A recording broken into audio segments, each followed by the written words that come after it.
God bless you. Thank you for coming this evening. There are many ways to start an evening such as this. I think I'm going to tell you a joke. You'll appreciate it, you Unity people. It seems that Jesus was having a busy day interviewing people to get into heaven. Something you want to think about. A long line of people close to the end of the day. Jesus looked up and there was this old man with a white beard. He looked into his eyes and he said, "Sir, there's something about you." He said, "Tell me." He said, "While you were on earth, what did you do?" The old man looked down at him, squinting, and said, "Well, son," he said, "I was a carpenter." Jesus said, "A carpenter? Boy, that's familiar." He said, "Tell me," he said, "where did you live?" The old man looked at him and he said, "Well," he said, "I lived in a land far, far away." Boy, chills started to go through Jesus. He looked up once more and he said, "Tell me," he said, "you didn't happen to have a son while you were on earth, did you?" The old man looked at him and he said, "Well, some say I did, and some say I didn't." Jesus couldn't take it anymore. He put his pencil down, stood up, threw his arms out and said, "Father!" The old man looked at him through his spectacles and said, "Pinocchio?"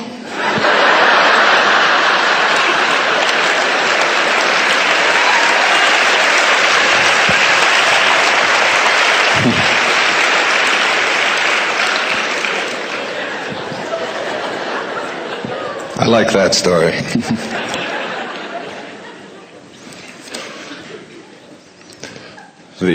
She just got it. It's a carpenter, land fire, no, Geppetto. I'll explain it. I guess what I would first like to say is that all of the things that I'll be speaking about here this evening come from my heart. They don't come from any particular canned speech that I have that I just toss out as I go across the country and around the world. And that all of the things that I speak about here are things that I am working on in my own life. I also do not want to be perceived as anybody's guru. I don't think of myself that way. I have really worked hard at taming my own ego. I don't want to take the credit for any of the things that you have been able to do in your life, largely because I don't want the blame if you've been screwing it up. And if you're going to take credit, you've got to be willing to take the blame. I have had the same kinds of heartaches and struggles that all of you have gone through. I've been through divorce. I've been through separation. I've had bouts with addictions in my life. I've left them behind. I've struggled with it. I am today what I call a camel. I don't know if you know what a camel is. It's an animal that begins its days on its knees, and it ends its day on its knees, and it can go 24 hours without a drink. And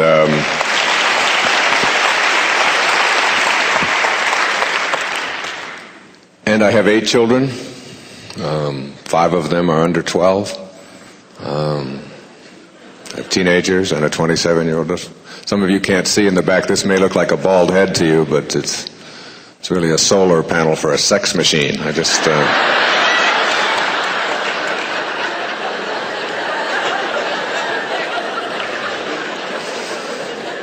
live in the sun in Florida, so it's working overtime. And go through all of the same kinds of things that you go through in your lives in raising children and trying to do as good a job as you can and take care of all of the things that come along in your life. So I am a messenger, and I have been given a gift of being able to write and to speak, and I go where I'm sent. What I'm going to speak about tonight is largely what I have written about in a brand new book that'll be released soon, called Your Sacred Self.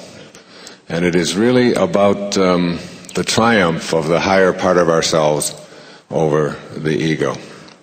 It is really my effort this evening to help you to leave here with a blueprint, if you will, for transcending your lower identities and allowing this sacred part of yourself. In a book that I researched and read and met the author called The Tibetan Book of the Living and the Dying, written by Sogyal Rinpoche from Tibet. He has a quotation in there that I found very useful in putting together this new book. He said that two people have been living inside of you all of your life. One is the ego, which is demanding, easily offended, believes in its separateness, thinks that it's special, garrulous, and insane. The other is your hidden higher self, whose beautiful voice is rarely heard or attended to. And I am going to be talking about something that I call heightened awareness. And heightened awareness is, for me, the sort of organization of this evening's presentation flows around a theme of, first of all, sort of trying to explain what I mean by higher awareness. And then I have 5 keys to higher awareness, what they are. And as I talk about each one of them, and whatever stories I tell or however it gets presented, I will point them out for those of you who are more linear than I am and want to take notes, or those of you who are listening to this on tape. You'll see this blueprint. And I believe very strongly, I don't believe it, I know very, very firmly that if you can master these 5 keys to higher awareness, you can literally become your own miracle worker and begin to manifest whatever it is that you need for this journey that you're on here. In the New Testament, which I read very carefully from the beginning to the end, before writing Your Sacred Self, I also took on the Kabbalah, which I didn't realize was as long as it was, but I committed myself to reading it and trying to understand a tiny percentage of it. An ancient text that's been passed on by mystical scholars for thousands of years. I also read the Bhagavad Gita again and completed A Course in Miracles. And in reading those 4 sort of spiritual guides, then I prepared myself for writing. And in the New Testament, there is a quotation attributed to Jesus from St. John. Said that even the least among you can do all that I have done, and even greater things. And I have taken that literally. I truly believe that each and every one of us have within us the capacity to be miracle workers and to live a life that is way beyond anything that most of us have ever contemplated before. We haven't allowed ourselves to contemplate some of these things. And so some of the material that I'll be presenting here or talking about here this evening will be processed by some of you as weird and strange, and that's fine. I'll even point those out as I go along so that you won't think I don't know what you're thinking. But they are still things that I know are possible.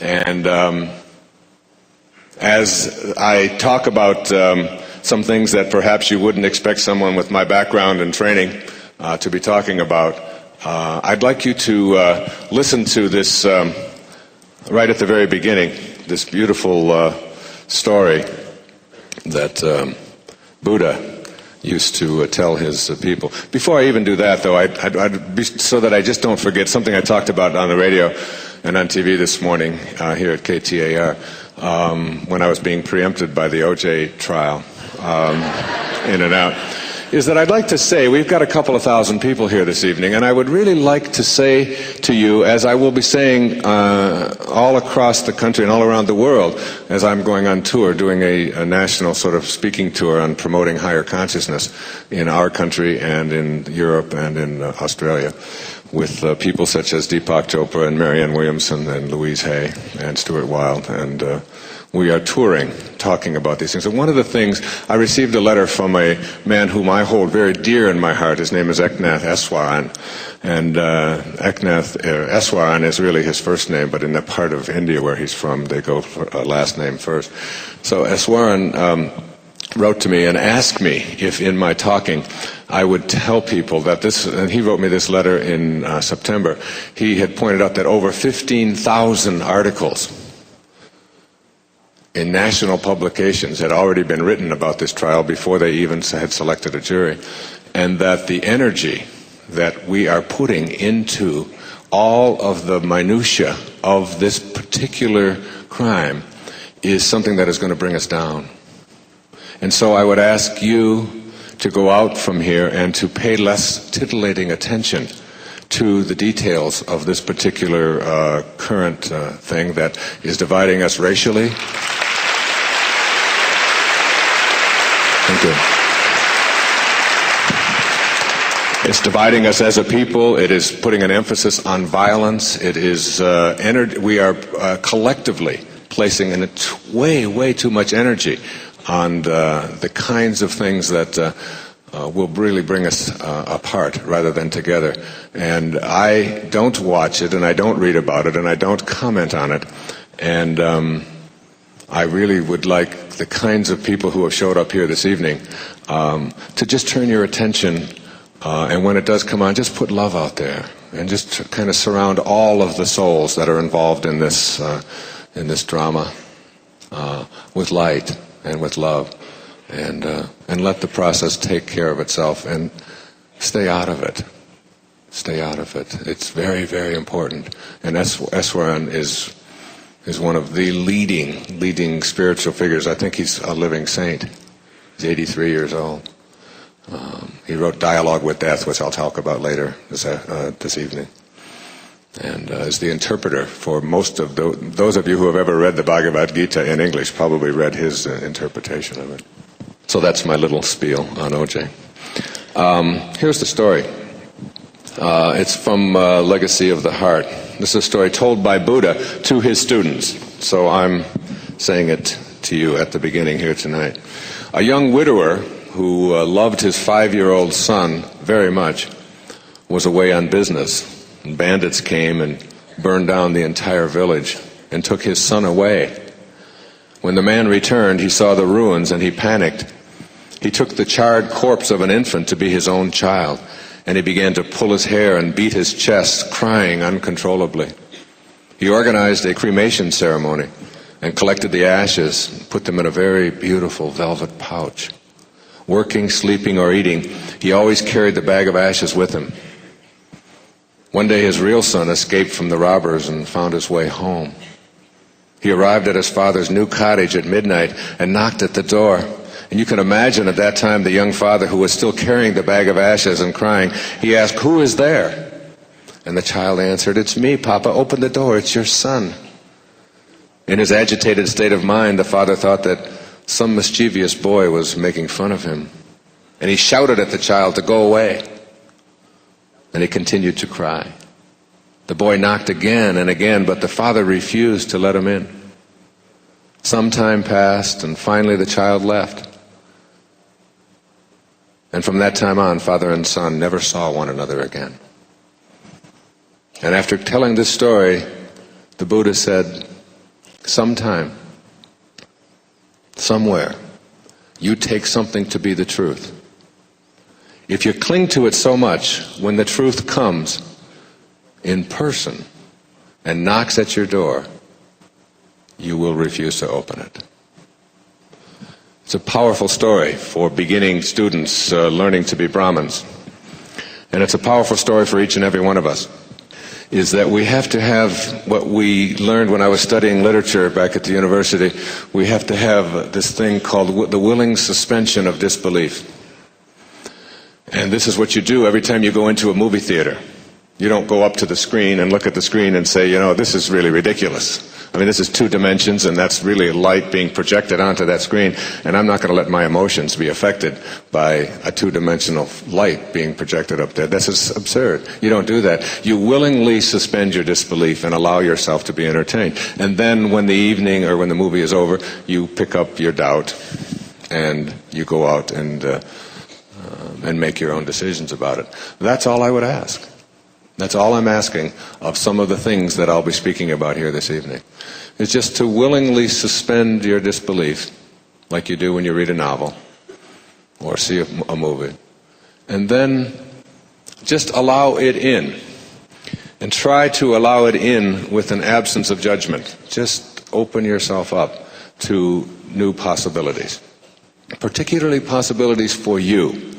Because that quotation that is attributed to Jesus about even the least among you can do all that I have done. Think about what that truly means.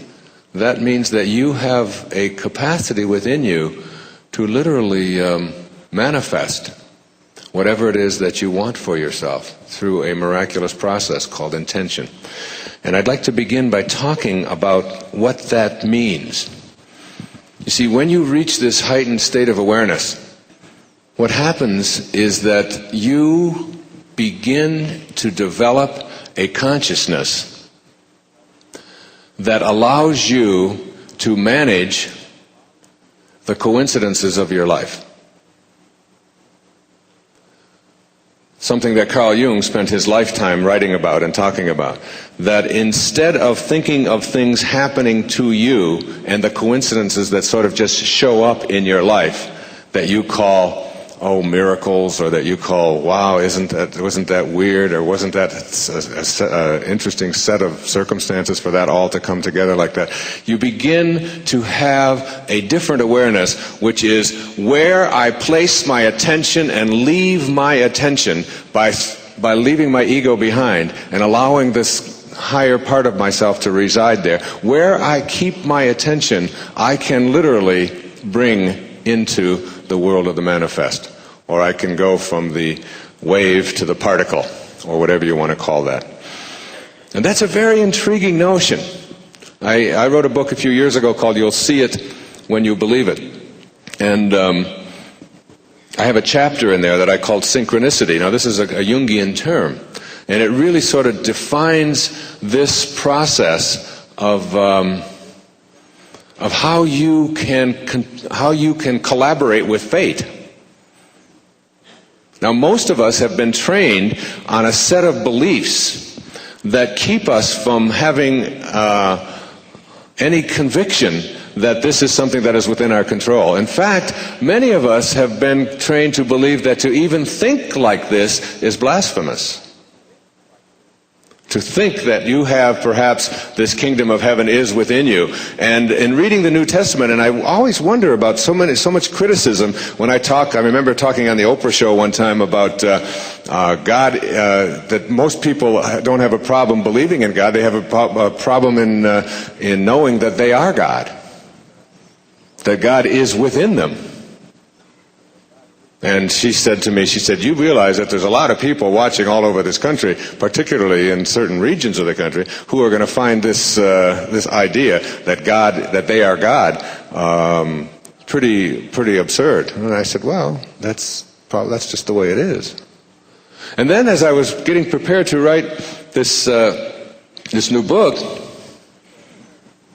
I came across St. Paul's letters to the Philippians. And in Philippians 2, which is a series of letters that St. Paul wrote after being in prison,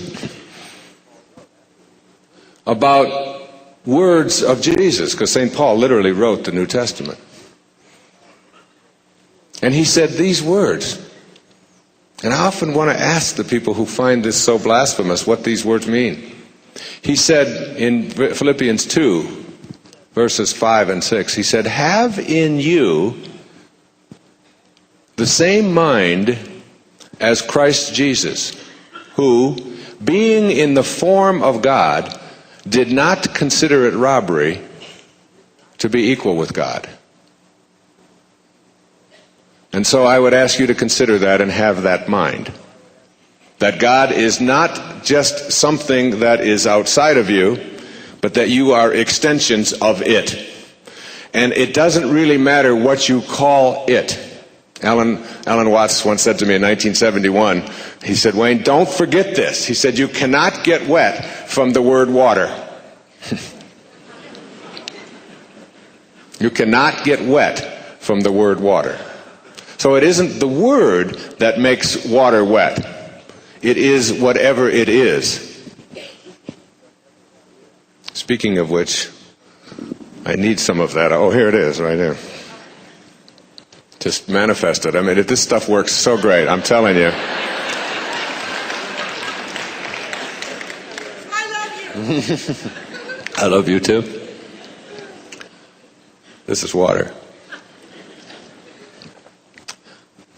And it doesn't matter what you call it. And the same thing is true for this divine force that flows through everything and everyone. It doesn't matter what you call it, so get off of it. It isn't the label. As Kierkegaard said, once you label me, you negate me. It's not what you call me. I'm not what you call me. Nor is God. If you want to call it God, great. Call it soul, great. Spirit, consciousness, awareness, whatever you want to call it. Louise, Ralph, whatever pleases you. It is not what you call it. It is the universal Tao. So we'll just call it God. And if you're dyslexic, dog, okay?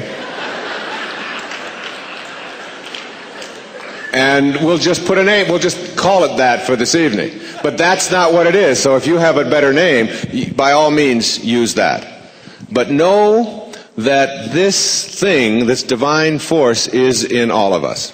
And that in order to be able to get to this state of heightened awareness where you can manage the coincidences of your life and know this eternal force and be able to manifest and create whatever it is that is in your heart's desire, as long as you stay on purpose, you must first do some things that perhaps are difficult for us to do. So the first key to higher awareness is this. I call it erasing your past. Erasing your past. And this I will spend the most time on because it's the one that the most people struggle with. Now this thing about managing your emotions and managing your coincidences, rather, is something that I'm going to refer to as intention. Intention. I've got to resist using this blackboard because I know there's people about 1.5 miles away back there, and I can hardly see it myself this close. But being a teacher, I don't really get going until I get the chalk in my hand. So just let me have the chalk, all right? And I'm feeling much more secure now. An intention is something that I can only illustrate to you by, and so that you will understand this thing of synchronicity and being able to create. Like, I'm in Madison Square Garden last November, all right, and I'm going to give a talk there at the Felt Forum. And I used to teach at St. John's University in New York, in Queens. And it had been, maybe 17, 18 years since I had been back. I left there in 1976. And I hadn't seen my former department head, who hired me at St. John's right after I got my doctorate in 1970, to come there and teach. And a really nice guy and a very good friend. So I thought, I'm going to look him up. I've been thinking about him a lot, and I'm going to look him up. So about 2 hours before I go on, I'm thinking about Bob, and I go to the lobby of the Felt Forum, and I go into a phone booth, And I get the Long Island, he lived in Garden City, I get the Long Island directory, and I go to Garden City, and I'm looking up his name, and I can't quite find it, and I turn around and I look up, and he's standing there. Now, it's 18 years since I've seen this man, and I've been thinking about him, and I'm thinking I'm going to call, and he's standing there. Now, everybody goes, oh, booga, booga, wow, what's going on here? I got to call everybody I know. You say, okay. So there was a time when I used to do the same thing. Oh, man. But see, this stuff happens so much now that I'm beginning, maybe I've got to really work on this ego thing, but I'm beginning to think that I can do this, all right? See? So now I don't even just think I can do it, I know I can do it. I know that the mechanics of creation are such that if I stay on purpose in my life, where I place my attention, I can manifest from that placement of attention as long as I do it without the other four keys to higher awareness, which I'm not going to tell you about yet.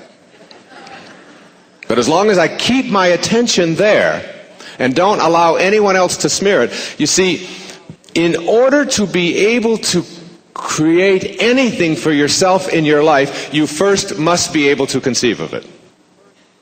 And the corollary of that is, if you can't conceive of it, you can't create it.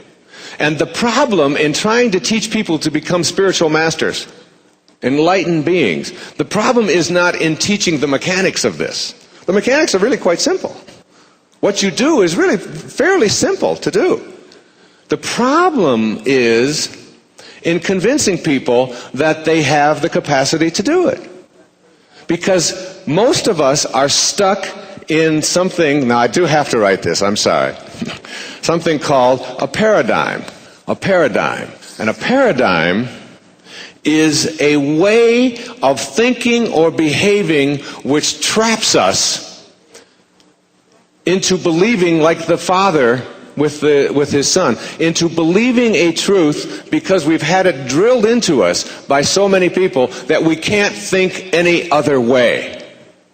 And that's why I say this first key is so important. You have to be able to let go of your past. And before we take a break, I am going to try to give you, I'm going to give you the formula for doing that.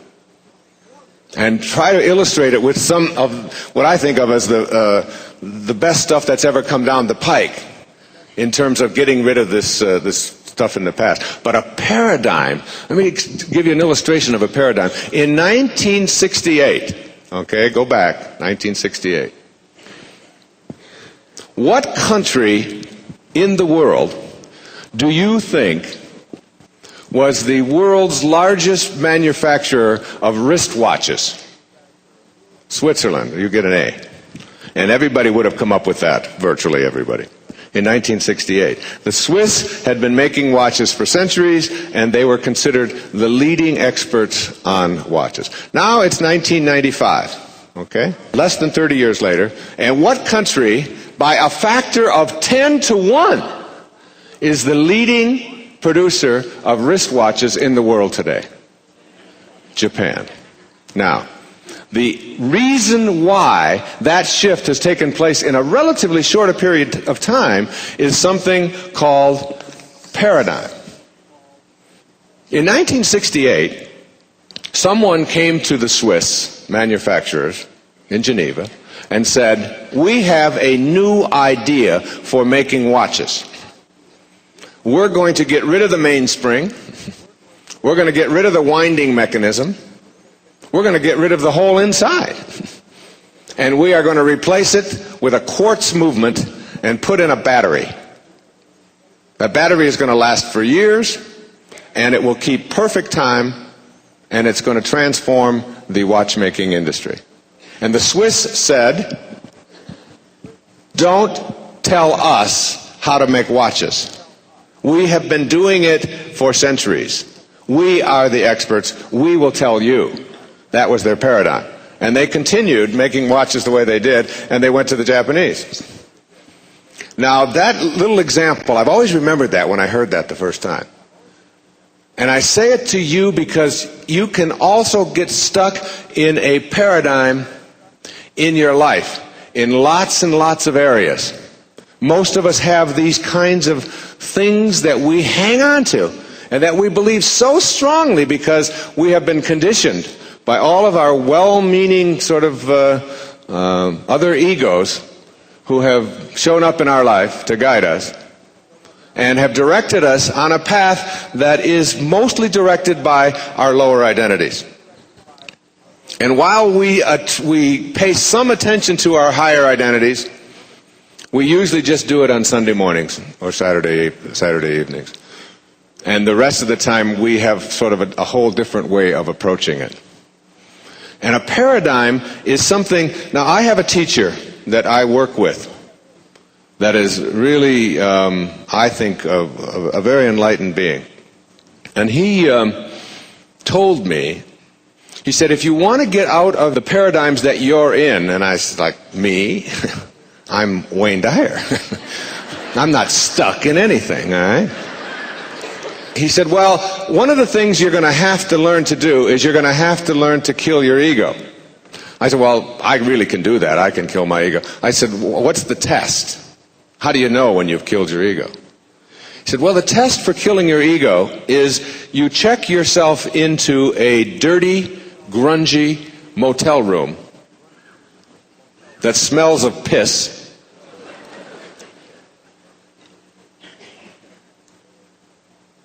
and you stay in that room until it no longer matters whether you're there or not, and whether anyone visits you or not. And the minimum stay is 3 months. You have to stay until it doesn't matter whether someone visits you or you visit someone else. You just check yourself in. And I said, when? He said, now. I said, well, I got to call. No, you don't call, you do it. I said, well, I already failed the first test. So the second test of being able to get out of a paradigm is to get up between 3 and 6 a.m. every day for 2 years. And in that time period, you walk in the woods, and if there's no woods, you walk in the streets without any fear. You abandon fear and you walk. Or you run. In the woods preferably, and after 2 years, you will know why you are doing it. And I am in that test right now. I've been in it since August the 18th. In reading the Seth material, Jane Roberts said that we are awake at the wrong time and asleep at the wrong time. That the best time to be awake is between 3 and 6 a.m., wherever you are. And that, she said, virtually every single one of you, and I'd like to put you to this test, every one of you will receive a wake-up call from God between 3 and 6 a.m. You will wake up for a moment, note the time, and then listen to your ego and go back to sleep. Or maybe get up if you got a prostate problem and get right back into bed and say, well, it's 3:30, I don't get up at 3:30 in the morning. Only a fool would do that, you see. And that the best time to be asleep is between 3 and 6 in the afternoon. And that between 3 and 6 in the morning is when the world is silent. And you will, and I've learned this after 6, 7 months of doing this, I've learned that I am the most clear in these hours. And I have begun to have this awareness after 6 months now of being up in these hours that I am losing the paradigm that I was stuck in. And the paradigm that I was stuck in says, if you don't get enough sleep, you're going to be very tired for the rest of the day. And I've only had, let me see how fit I am and how good I feel. Where's my watch? Where's the clock? I've got to find out, well, let's see, I went to bed at 4 hours. It's going to be a deficit of 4 hours, so I'm going to be sleepy all the rest of the day, and then I'm not going to get this done, and tonight we've got to go here, and I'm going to be sleepy then. I'm going back to sleep. Now, there was an ancient Sufi poet. His name was Rumi. And Rumi had, in one of his poems, he said, "Do not go back to sleep. Do not go back to sleep. Do not go back to sleep." So what I have done, and what my teacher said to me, he said, you will find this difficult at first, because your ego will be telling you all the reasons why this is absurd. So what you do is you wake up and you put your feet on the floor. And then if you want to go back to sleep, sleep with your feet on the floor. Which I have done on a few occasions. But not for very long. And the ironic thing about all of this is that I now, when I go to sleep, it doesn't make any difference what time it is. I can't wait for 3 or 4 o'clock in the morning to arrive and to get out there and be, no matter what the temperature is or what city I'm in or where I am, I can't wait for that. And I have eradicated fear from my consciousness. It's just like knowing that I'm protected and that I'm fine and that it's going to be all right. And so I would just throw that out to you. There are probably people in the room here who get up in those hours, not to go to work, but often to meditate or to write or to do their music or to create whatever it is that you're creating or to think through whatever. This is a very, very spiritual time of the day. It is the most spiritual time of the day. It is the time when you have more silence. And as Melville said, silence is God's one and only voice. And you will begin to make a direct sort of communication with the higher part of yourself if you can remove so many of the distractions. So that's a paradigm. Another paradigm that I've learned to transcend was when I went through a week of training with Taekwondo. And in Taekwondo, you learn how to use your feet as if they were hands. Now, most of us have been taught that our hands do certain things and our feet do certain things. Our feet are for walking. Our hands are for picking things up. But you can learn in quite a short time if you have banished all of that doubt and opened yourself up and had that willing suspension of disbelief. If you willingly suspend that, you can train your feet to do everything that your hand can do. You can train it to punch, you can train it to pick things up, you can train it to do virtually anything you can do with your hand. And people who lose their hands learn this very fast. So it's like a new paradigm. When you first start trying to pick things up with your feet or to try to use your feet to manipulate or to punch with or to whatever, you're just all discombobulated. Now these are just sort of physical things. You can do this in the area of eating. You can do this in the area of your relationships. Most of our relationships are a function of paradigms. We relate to each other in the way that we have been told is the only way that you can relate. And so when someone else says something to us that we find offensive, we immediately respond with anger. And that's a paradigm. In Everyday Wisdom, this little book of quotes, my favorite quote in there is this whole idea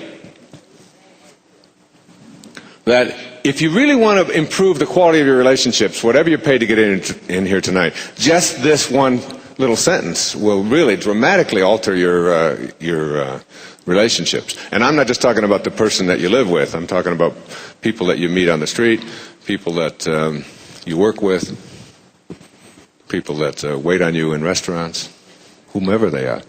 When you have the choice, and you always do, to be right or to be kind, just pick kind. It's a whole new paradigm. I no longer have to be right. Whew. Now there is a shift in awareness that will lead you to higher consciousness. Someone says, you really are an asshole. And you say, I appreciate you pointing that out. I really do behave like a jerk a lot. And having someone to point it out to me really probably will help me to transcend that. It's very nice of you. The subtitle of my new book is called Making the Decision to Be Free. Making the decision to be free. Now, freedom, the best definition I ever heard of freedom was offered by Florinda Donner in a wonderful book called Being in Dreaming. And Florinda Donner defined it this way. She said, freedom is the absolute lack of concern about yourself. Now that's freedom. When I was walking with Marianne Williamson in Melbourne, Australia, just a few months ago, we toured the Australia, speaking down there. And we went for a walk one day. My oldest daughter, was babysitting her little girl, Emma. And we went for a walk for about 2-3 hours, just talking about the tour and what we were going to do on the programs and all of that. And she said to me, out of nowhere, she said, "Come on, Wayne." She said, "Tell me, do you have any secret desires?" Just like... Now, there was a time when someone asked me that question in a park, a woman, I would have come up with a sort of a crass remark. But I said, yes, I do have a secret desire. She said, what is it? I said, I would like to disappear and still be here. And I remember reading in some of Castaneda's later works saying that freedom is really a disappearing act. It's like you have to learn how to disappear your ego. And the absolute lack of concern about yourself and how things affect you and how self-absorbed you are and how important you are and their need to be right all the time and all of that. This is all stuff that is part of a paradigm that we have been taught because we believe in this, ego, which stands for edging God out. Our ego is the part of us that is our false self. And I say that without qualification. It is the part of us that would have us believe that we are separate from, that we are more important than, that we are special. And I want to tell you right now, folks, if you want to understand higher awareness, you got to get off of this thing that you are special. You are not special in the eyes of God or anyone else. It implies, if you're special, that someone else is not, doesn't it? And if everyone is special, then we don't need a word like that, do we? To specify who is and who isn't. We are all divine creations, extensions of God. Every single one of us. No one better, no one more important, no one more advanced, no one prettier, no one more anything. And this whole idea that we have been carrying around with us about what it is that offends us and what it is that we find difficult to live with and how important it is for us to be right and to make other people wrong. All of this stuff is an absence of higher awareness. And you've got to somehow figure out a way to transcend it. And know and begin to believe in something that you can't see. Believe in something that you can't see. I wrote a story. I'm going to share just a part of it with you. It's a story that I open up this Your Sacred Self with. The story goes like this. Imagine this scene. 2 babies are in utero, womb mates.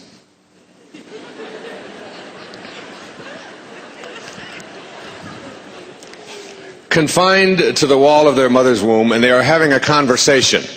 Okay, just willingly suspend, just let this in, okay? 2 little twins having a conversation. For the sake of clarity, we'll call these twins ego and spirit. Spirit says to ego, I know you're going to find this difficult to accept, but I truly believe there is life after birth. Ego responds, don't be ridiculous. Look around you. This is all there is. Why must you always be thinking about something beyond this reality? Why don't you just accept your lot in life? Make yourself comfortable. Forget about all these life after birth nonsense. Go in the corner and grab your cord and knock it off. Spirit quiets down for a while, but her inner voice won't allow her to remain silent any longer. Ego, now don't get mad, but I have something else to say. I also believe that there is a mother. A what? A mother. A mother? How can you be so absurd? You've never seen a mother. Why can't you accept that this is all there is? The idea of a mother is crazy. You are here, alone, with me. This is your reality. It's wet. It's cold. It's crowded. This is it. Trust me, there is no mother. Trust me. Spirit reluctantly stops her conversation with ego, but her restlessness soon gets the better of her. Ego, she implores, now listen, without rejecting my idea, just listen. Somehow I think that those constant pressures that we both feel, those movements that make us so uncomfortable, that continual repositioning and all of that closing in that seems to be taking place as we keep on growing, that this is all getting us ready for a place of glowing light, and we're going to experience it very soon. Now I know you're insane, replies ego. All you've ever known is darkness. You've never seen light. How can you even contemplate such an idea? Those movements, those pressures you feel, these are your reality. You are a distinct, separate being. This is your journey. Darkness and pressures and a closed-in feeling. This is what life is all about. You're going to have to fight it as long as you live. Now grab your cord and stay still. Spirit relaxes for a while, but finally she can contain herself no longer. Ego, I have only one more thing to say, and then I'll never bother you again. Go ahead, ego responds. Go ahead, impatiently. I believe all of these pressures and all of this discomfort is not only going to bring us a new celestial light, but when we experience it, we are going to meet Mother face to face and know an ecstasy that is beyond anything we've ever experienced up until now. You really are crazy, Spirit. Now I'm convinced of it.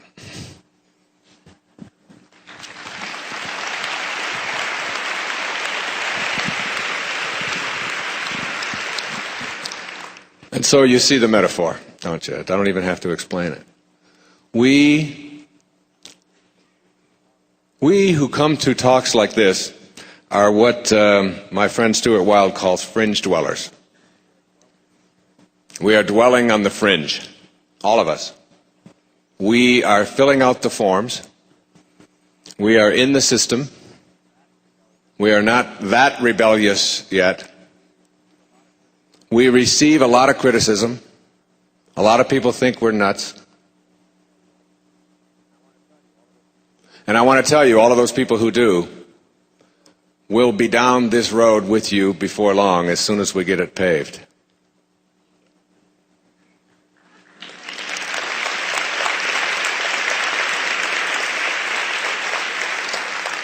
And while it's still rough, those who don't want to travel rough roads will be your critics. But most of us are sort of living what Jesus talked about when he said to be in the world, but not of the world. And so all of us here in this room know in our hearts that we are on a path that can't be stopped. And it's a very powerful force within us. And it motivates us not only to come to things like this, but to behave in new ways and to break out of old paradigms. We also know that there is something more to this life that we are here experiencing other than just being a part of the system, and we are going to have a deeper richer experience of life. We know it's available. We know that it doesn't matter what the system says, and that we are going to be what I call scurvy elephants. When I was a little boy living in an orphanage, I came home and said to the lady who ran the place, "What's a scurvy elephant?" And she said, "What?" I said, "I heard my third grade teacher telling the principal that Wayne Dyer was in her classroom and that he was a scurvy elephant." She said, "I don't know what that is, but I'll call." And she called the principal, and the principal said, "Oh no, that's Wayne. He gets everything mixed up." She didn't say that he was a scurvy elephant in her classroom. She said that he was a disturbing element in her classroom.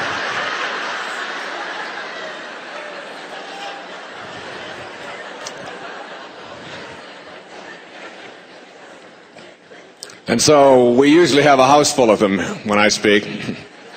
And your karmic payoff is usually that if you are one yourself, you get 2 or 3 of them to raise. I got 8.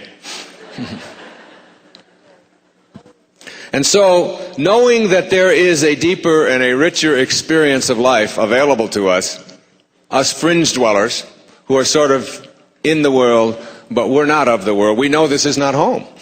This is not our home. We know it. We know that we are not human beings having a spiritual experience, but that it's the other way around. That we are all spiritual beings having a human experience. We know this.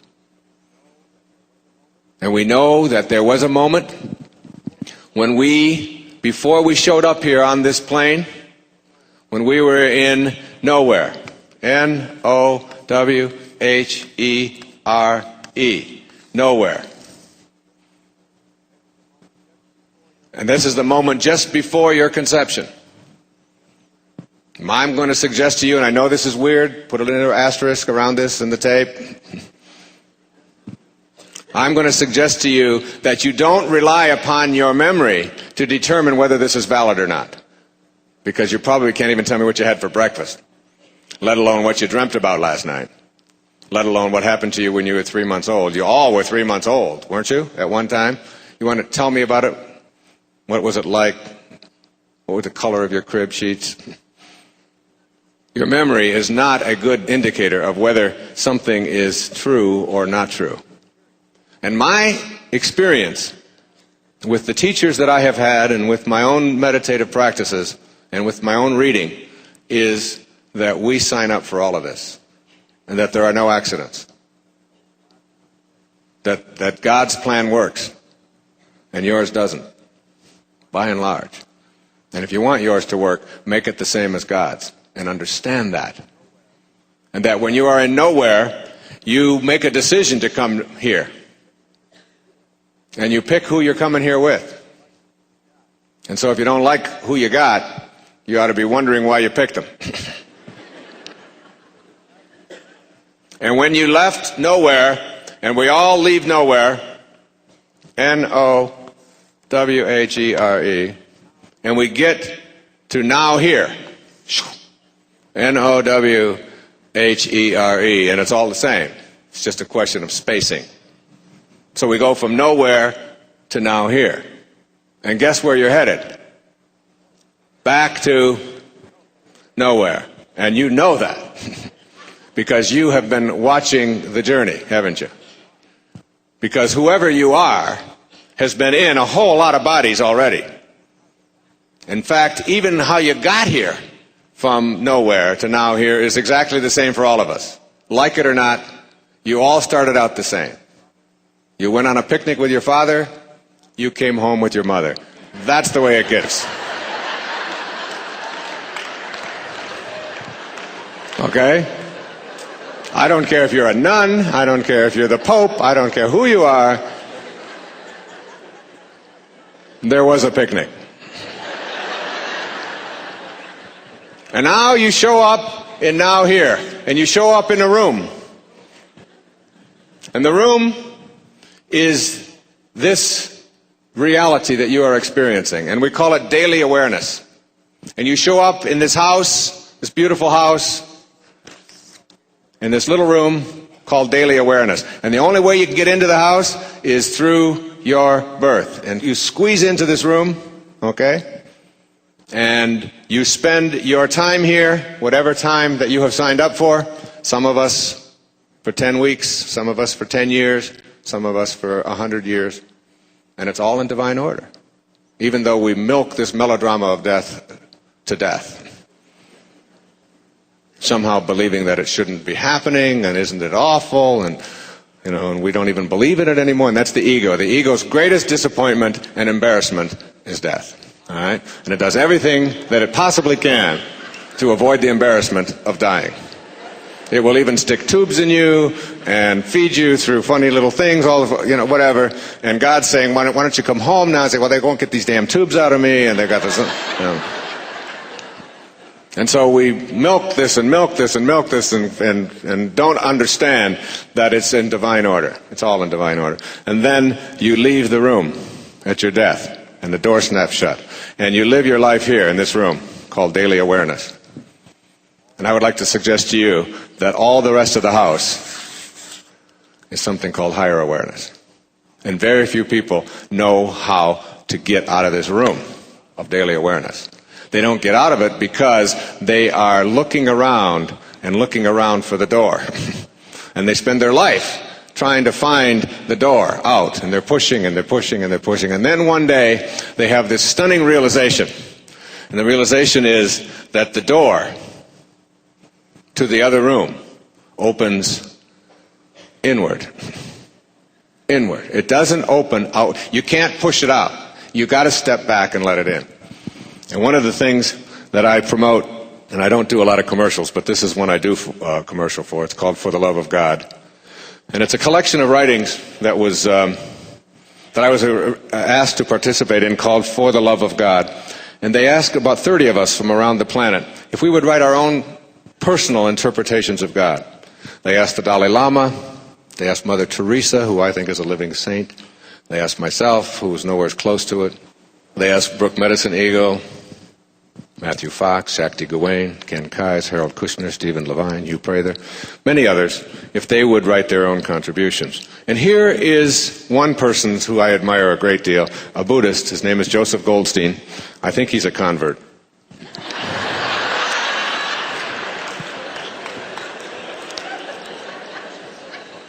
And he says, the first time I sat in meditation was for just 5 minutes. But even that glimpse was exciting and transformative. By the way, there are no profits made on this book. There are no royalties paid on this book. All of the money earned on this book goes to ending world hunger. He says, it opened up a new possibility of understanding. He says, I saw that almost everything I had ever studied had been an exploration of externals. This experience of meditation turned my attention around. It gave me a sense that there is actually a path through inner experience. And this has been borne out in ways I had never dreamed of at the time. That's a very, very powerful notion about this house and going from nowhere to now here. Now, there is a path through inner experience, and it has been borne out in ways for me, Marcella, for you, in ways that I had never dreamt of at the time. In order to know this path, you can't read about it. You can't have somebody else tell you about it. It's like the difference between knowing about God and knowing God. A lot of us know about God from what we've had handed to us through the various paradigms that we have bought into in our lives. Very few of us know God directly, have a direct knowing of the experience of saying, I now know. Like it says in A Course in Miracles, if you knew, it doesn't say if you believed, it says if you knew who walked beside you at all times on this path that you have chosen, you could never experience fear again. And when my teacher said, go out into the night, go knowing that you're not alone.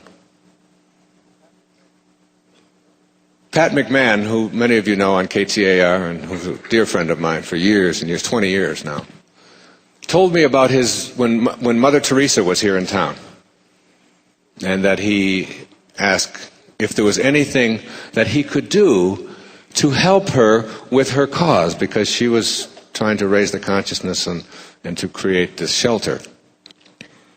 And he said, "Can I help you raise money? Can I promote anything that you're doing?" And she said, "No, you don't understand." And they had her put up at Andre House. Is it Andre House? Is that what is that? At the homeless place here in Phoenix? And she thought it was too extravagant. She wanted something. They put her in a room that had carpeting in it. She said, "No, I don't need carpet." I mean, this is someone who's really transcended her ego. And he said, "Well, what can I do?" He said, "Go out into the street and find someone who thinks that they're alone and let them know they're not. Let them know they're not. And when you have this knowing that you are not alone, and you can experience it, and hopefully by the end of this evening you will have sort of a tool to do that, you will have a whole different perception of it. You see, I said earlier that after the picnic, you're in the room, and you're now here. And all the time that you've been here up until now, for me it's 54 years. I showed up here May the 10th, 1940. Right. Good year, right? I went back to my high school reunion with the 30-something. There's all those old people there. I didn't understand what they were doing there. And it is now 1995. But who I am has been watching this take place. Now, this is one of the things that you have to do in order to erase your past, is that you have to know that who you are is not this thing that you have shown up in, which is on its way back to nowhere. But indeed, who you are is that which has been observing it. So it's like, instead of being the person who is that which is being noticed, you become the noticer. You are not that which you notice. You are that which is noticing. And that is ageless. Now, in all of those spiritual texts that I talked about in reading before your sacred self, in the Course in Miracles, in the New Testament, in the Kabbalah, in the Bhagavad Gita, all of those spiritual masters said the same thing when they were asked to define reality. When they were asked to define what is real. And guess what the definition of what is reality? Reality is that which never changes. Period. That which never changes. So what part of you can you point to that never changes? What part of you is ageless? I mean, how old is the noticer? How old is the observer? How old is the witness? Or how old is that which you've been witnessing? 54 and a half years for me.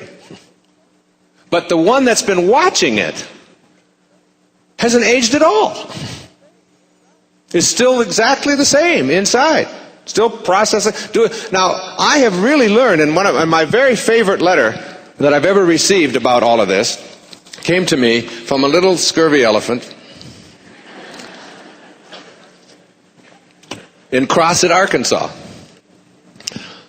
This is a teacher. Her name is Gail Thomas, and she wrote me this letter. She says, "Dear Dr. Dyer, as a class assignment, I asked my 6th grade gifted, talented students to write about something in our gifted class.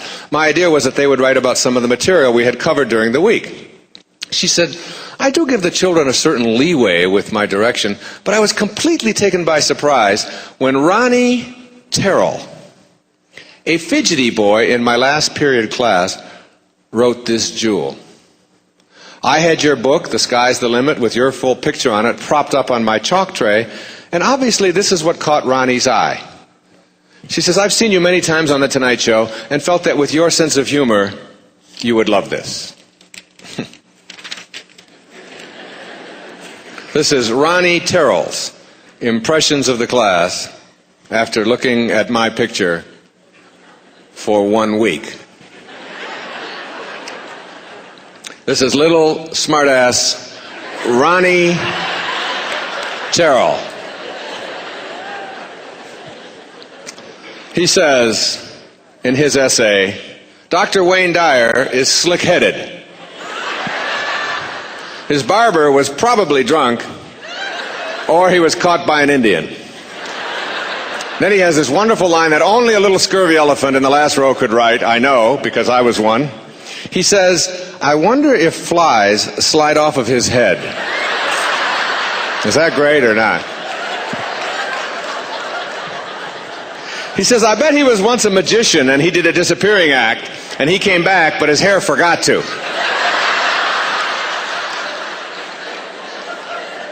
He says, poor man, his wife used to bring him home gallons of Head and Shoulders, and now she comes home with Mop and Glow.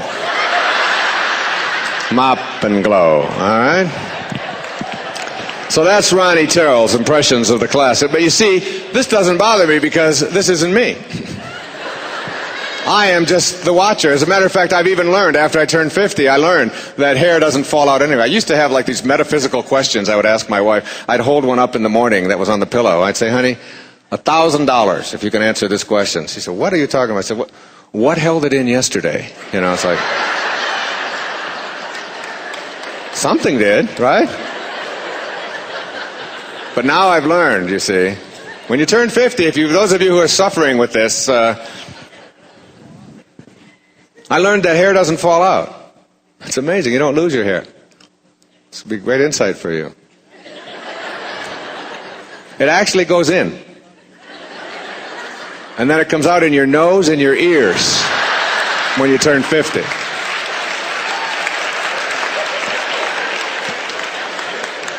My kids got me an electric nose and ear hair clipper for Christmas.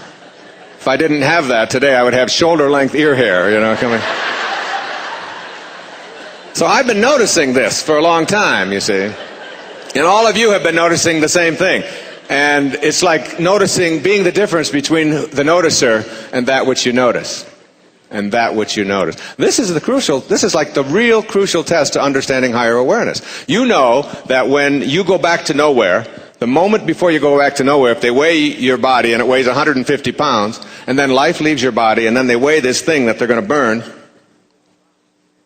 and it still weighs 150 pounds, the same as it did when life was in it, you know, there's some part of you, some intellectual part of you tells you that if you weigh the same alive or dead, that your life, when it leaves your body, is weightless. That what it is that constitutes your life doesn't weigh anything. It's in a different dimension. You know that there's a command center inside of you that says, hey, I'm going to wiggle my finger. Hey, I'm going to dance this. I'm going to hold this microphone. There's a command center that says you have a thought, and then the thought gets translated into something physical. And you can find that by doing an autopsy on the brain. You can find that command center in the cerebellum of the brain. But there's no autopsy on this planet that will ever reveal the commander in the command center that says, I'm going to wiggle my finger. I'm going to hold this microphone. I'm going to move my foot. And that's who you are. That which never changes. And if you ask any of the spiritual masters who've ever walked among us, any teacher that will come your way, they will teach you that reality is the part of you that is eternal. And when you live there, you abide in an absence of fear. And you begin to know that life itself is a sublime experience. And there are no accidents in it at all. That this is an intelligent system that we are all a part of. And that intelligence, whatever you want to call it, flows through each and every one of us. And the same intelligence that moves a star across the sky moves a thought across your mind. The same intelligence allows the seedlings to sprout. And will take a little seedling and have treeness in it, just as a little drop of human protoplasm has you-ness in it. and it has a future pull. And the whole physical domain is handled in that drop of human protoplasm. When you will show up and when you will leave. It's all in there. The thing that makes you a member of something called higher awareness is that you, unlike a tulip bulb, which has its future pull built into the bulb, you get to decide. You get to decide on the pictures. And you get to determine what your life truly is, not what this garage where you park your soul is all about. And to understand this, go to the poets. We were doing a tour, a backpack thing with my wife and two other couples this summer on Haleakala in Maui, this dormant volcano. And you go down in there and you hike for 3 days. It's a wonderful experience. It's like the closest you can get to being on another planet, I think. It's very silent, and the terrain looks like God has just sort of reached down and placed each object in there. It's a very peaceful, beautiful place. And it's all volcanic dust. And when we got one day in, and we all sat down to do a group meditation, I picked up a handful of this volcanic dust, and I said, would you like to... I used to teach this poetry, and I've written a lot of it myself. And I said, would you like to hear what Emily Dickinson had to say about this in a poem that she wrote in 1914 called A Single Hound? And we all sat around and we meditated, and I held this dust in my hand. And I said, listen to Emily Dickinson, and listen to this, and think about you as the noticer and as that which is being noticed. What you've been watching as you send your body back to nowhere. And what part of you is real and what part isn't. She said, this quiet dust was gentlemen and ladies and lads and girls, was laughter and ability and sighing and frocks and curls. This passive place, a summer's nimble mansion where bird and bees fulfilled their oriental circuit, then ceased like these. Think of this room filled with all of these people here tonight. And think 1,000 years into the future. And listen to her words again. This quiet dust was gentlemen and ladies and lads and girls, was laughter and ability and sighing and frocks and curls. You see, if your primary identification is with this thing called your body, then you are destined to a life of fear. If you know that who you are in a state of heightened awareness is not this raw material, it's as if this organizing intelligence we'll call God has taken all of this raw material and organized it into various levels of awareness. Here are some rocks, here are some plants, here are some animals, here are human beings. All made up of the same stuff. It's not the raw material that separates us from all other life. It's something called awareness. And this heightened awareness that we have a capacity, most of us live our lives at the awareness level of survival. The awareness level of daily awareness in this room, where the animals live. Just sort of taking care of their offspring and providing for themselves and planning a little bit for the future and putting a little bit away. And the idea of a higher level of awareness doesn't even enter our consciousness. We're satisfied to survive, except for the fringe dwellers who say, there is a deeper, richer experience of life. I know it. And just because you who are in my life are not on my path, not only are they not on your path, they're not even on an entrance ramp to your path. And they probably won't be. And that's divine too. That's perfect. That's here to teach you to be kind, not to be right.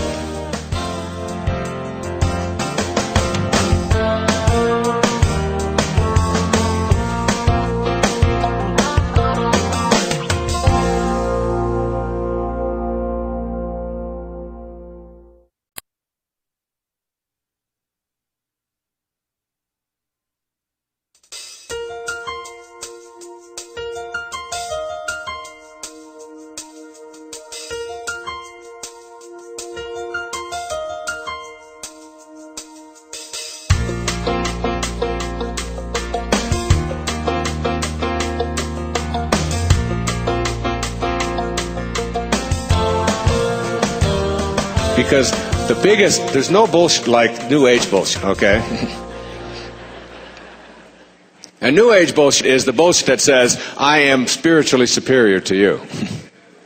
That's the ego talking big time. None of us are spiritually superior to any of the rest of us. We are all here on purpose, looking for a way to serve. See, we come in with nothing, and we're here, and we leave. And our life here is a parenthesis in eternity. It opens parentheses, it closes parentheses, and we go out with nothing. And this is an intelligent system that we're in. So in an intelligent system, when you come in with nothing and leave with nothing, the reason for being here has to have something to do with the opposite of getting. Because getting means trying to hang on to it. And that's an illusion. It's not real. It isn't real unless it never changes. And everything that you want to hang on to is. So that the only thing you can do with your life is give it away. And when you know that you're here not to get, but the opposite of that, to give. My mantra before I come out on a stage like this is, how may I serve? I started at 5 o'clock. And I said it until 20 to 7. Over and over and over again in my hotel room. How may I serve? How may I serve? How may I serve? How may I serve? How may I serve? That's what we're here for. And this process of intention, of being able to eradicate and erase our past, this process works like this. Let's go for a moment to our dream. And just assume that we're going to have a dream. We're in bed. And let me ask you this question. This is a question I like to ask for you to just contemplate, one of those sort of cones. When you go to sleep at night and enter your dream state, what happens to the bed? Just think about that. What happens to the bed? Now you're in your dream. Okay? So just propel yourself into a dream state. And in your dream, you notice, let's say you're over here, and you're in a room. And in this room, you look across the room, and you notice that there's a podium in the room. And it has some objects on it. Now you're in your dream.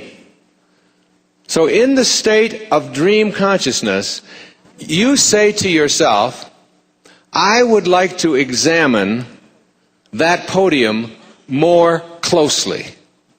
How do you do it in your dream? How do you examine it more closely in your dream state? Do you get out of bed? Is there a bed? Now we're talking about 1/3 of your life here, folks, okay? 1/3 of your life. As Lao Tzu said, I went to sleep and dreamt that I was a butterfly. Then I woke up, and now I don't know. Am I a man who dreamt he was a butterfly, or am I a butterfly who's dreaming that he's a man? So in your dream state, do you get up out of bed, keep it right over there, say, excuse me, honey, wait, get out, and walk over and say, there's a galley of a new book, and there's a pen here, and there's some glass of water, I think I'll have a drink of that. There's a microphone stand, there's things. Do you do that? No, you don't do that. Because you enter your dream without any doubt. So what you do in your dream state is, are you ready? Shoo! Stay alert. And you bring it to you, don't you? In your dream state. Why? Because you have the power of your intention, can have an idea, and whatever you need for the fulfillment of your dream, you bring to you. Here it is. Here it is. Whatever you need. So you're 20 years old in your dream, and you need a jerk to be married to for the next 20 years. There he is. Isn't that great? You need a Maserati? There it is. Whatever you need for the dream, you bring to it. Then you leave the dream and you come into waking consciousness, and now you look back on the dream, and you now have a whole new set of things that you've introduced. And that set of things is called doubt. And the second key to higher awareness, which I'll get to shortly, is called banishing the doubt, but it's connected here. As you enter your dream state, you enter without any doubt about your capacity to do anything. So you can fly, you can jump over trees, you can be young again, you can transcend death, you can stay underwater, you can communicate telepathically with anyone that you want to, right? You have all of these incredible powers. And if someone has died and you want them back, you bring them back. If you need to be 12 again, and then you come into this state and you say, I can't do any of those things because you're stuck in paradigms. And the paradigm says, you cannot change your shape. You can't shape shift. If you're a certain age, you're a certain age. You can't move yourself into, you can't be in more than one place at the same time, which you can do in your dream easily. You can't do those things. And one of the things I talk about in Your Sacred Self is like learning to become a waking dreamer, to understand that you don't have to go to sleep in order to dream. So now you wake up, and what I'm suggesting to you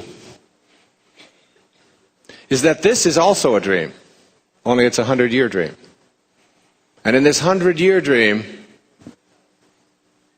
everything that you can do in your 8-hour dream, you can do in this 100-year dream. Everything. If you know better than to doubt it. And if you get rid of the paradigms that muck up your life. You have the capacity. But the minute that you introduce doubt into it, like that poem that I started out, Real Magic, which is really my effort to write about how to manifest miracles in your life. From Samuel Taylor Coleridge, he said, what if you slept? And what if in your sleep you dreamed? And what if in your dream you went to heaven and there picked a strange and wonderful flower? And what if when you awoke you held that flower in your hand? Ah, what then? Is it possible to bring something from a dream state into a waking state? Or is that part of a paradigm? And the tiniest smidgen of doubt that enters your consciousness is what you will act upon. 7 key little words from Proverbs. As you think, so shall you be. If you think that it's not possible, what you think about is what expands. Or as Emerson said, the ancestor to every action is a thought. And the minute you have a doubtful thought in your consciousness, you will act upon that and manifest the fruit of that doubt. And not be able to see it. You will not see it. So what I'm suggesting to you is that whatever it is that you know is right for you, and this has been called many things, this power, this force that flows through all of us. You are in for such an incredible treat right now. One of the words that is used to describe this force is grace. And in a great hymn, probably I think the greatest song ever written by a person who had nothing, who was struggling in his life, who just jotted it down on the back of an envelope. It's called Amazing Grace. And in Amazing Grace, there are words that say, I once was lost, but now I'm found. And it was grace that taught my heart to feel. It was grace that brought me home. In touring Australia, we toured with a young singer named Cecilia. Cecilia was the first person in the 168-year history of the Oslo Conservatory of Music in Norway, she's Norwegian, from the land of the midnight sun, to ever receive an absolutely perfect score on all facets of voice, including the ability to reach the 10th octave, which only 3 or 4 people on the planet are capable of doing, and to do something called creating what we call the purple. You'll notice as you sing, as you hear her sing Amazing Grace, that there's a moment when she is able to shift colors, if you close your eyes, into what they call the purple range. Her CD is available here. It's called The Voice of the Feminine Spirit. 8 of the songs on here were written by Stuart Wilde, my dear friend. All of the funds of this, and you'll want it, go to her, not to me. And you've never heard anybody sing this song like this. The sounds that you hear at the beginning are the sounds of the whales. Getting them into the studio and getting the earphones on them was the only hard part they had in producing this tape. But I'd like you to hear the voice of the next superstar on this planet singing the voice of the feminine spirit. And just close your eyes and listen to Cecilia as she sings Amazing Grace. And then I'll talk about this when we're done. It takes 4 minutes.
Amazing grace. Isn't that powerful?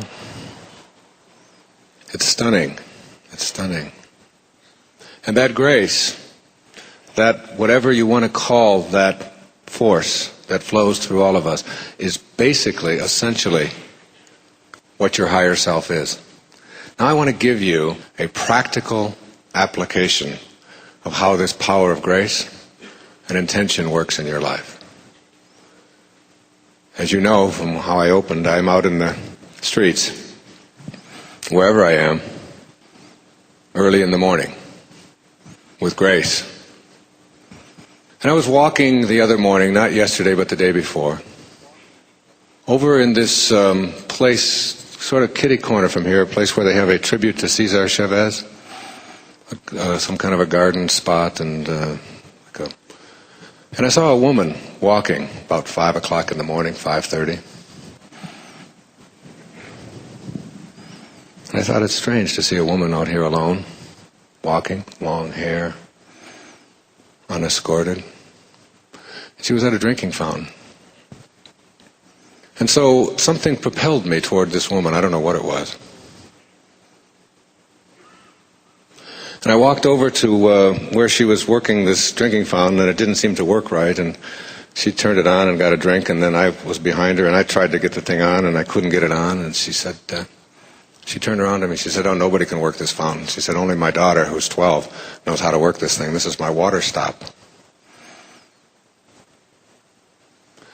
So she got, with two of us sort of fumbled around with it, and we got it to work, and I took a drink, and I said, "Where are you going at this time of the morning?" She said, "I'm going up to the plasma center to sell blood." She said, "I go there 2 or 3 times a week, and my husband goes the other days. And that's one of the ways that we make our money, by selling our blood, the plasma. First time you do it, you get $20 or $25. The next time you do it, you get $10. And you do it as frequently as you can, because I have to raise some money." I said, "Well, let me walk up there with you." And we walked, and we were talking. And I was talking to her about some of the things that I'll even be talking about here later this evening. I told her about this term, this Japanese term called Satori, which means instant awakening, and how you don't have to have a long time to learn something. You can have a moment. And she said, "Well, I'm married to a man, an Englishman, but my background is Indian. I'm an Aleut Indian, and we have a name for that in Aleut." And I asked her to write it down. Atohi. I said, "What does it mean?" She said, "It means great seeing." Turns out this woman had been to Berkeley, been to UCLA, has a 12-year-old daughter, and the daughter has had some physical problems. And we got up, and we talked we must have walked for half an hour or so. And I felt very peaceful with this woman. I felt I was really in the company of a very special divine being. And she was very concerned about my safety. Began to lecture me about not getting hurt. And she said, "If you look at some of these people that are standing out here," the sun was just coming up, she said, "you'll see that the spirit has left them. They still have bodies, but they have no spirit. It's sort of just abandoned them. And when people have no spirit, they can act in dangerous ways. It's a spiritual deficit." And we talked, and we got up close to the plasma center, and there were a whole bunch of people standing up there who were going to sell their blood to make whatever money they were going to make for the day. And I just had a strong feeling that she shouldn't go in there this day. And I said to her, "I'll tell you what, I had a little bit of money on me, and I reached in, I had a $100 bill in my pocket. And I said, 'Here, take this $100 and go back home. And don't go into that place today. I don't feel right about you going in there.' And she said, 'No, I can't take that.' And I said, 'No, just take it and just think of it as a gift.'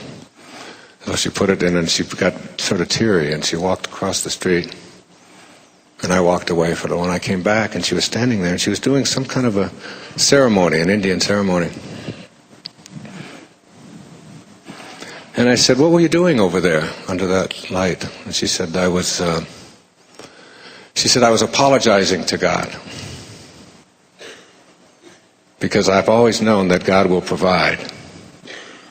And that Monday, today, the insurance that we absolutely have to have for my daughter to keep her treatments up on her physical maladies was due tomorrow. This was Sunday morning.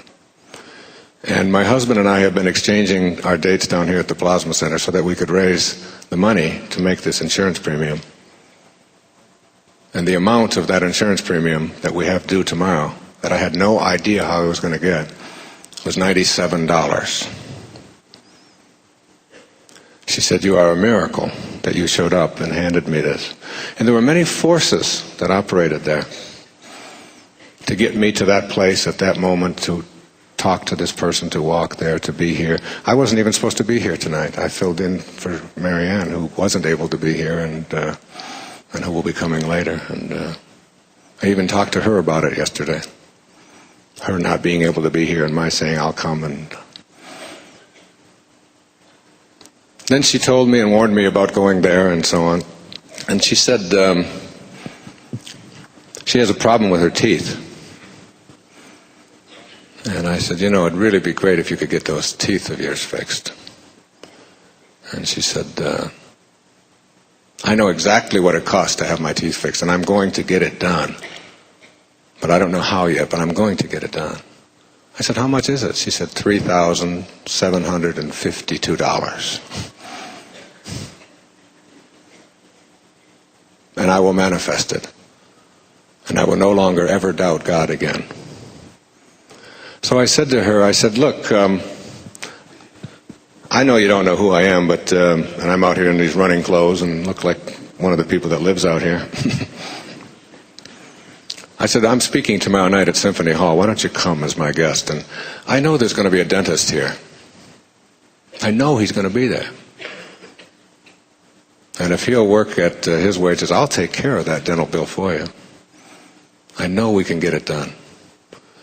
She said, no, I can't come. She said, I take care of a 92-year-old woman, and that's one of the things I have to do. And I said, well, if it works out. And when I walked in tonight, my secretary, Maya, was back there, and she said, your friend came. And she's here. And I know she's probably a little embarrassed about what I'm saying, but I feel compelled to introduce you to, I think, a spiritual being who really gave me much more than I gave her.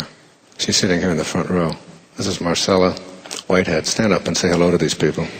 Come on, Marcella. Stand up.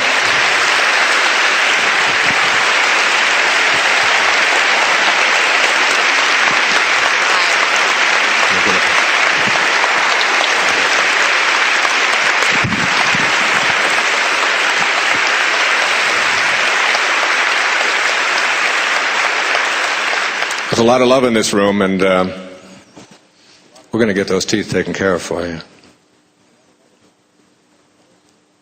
One way or the other, it's going to get done. She won't let me do it, see.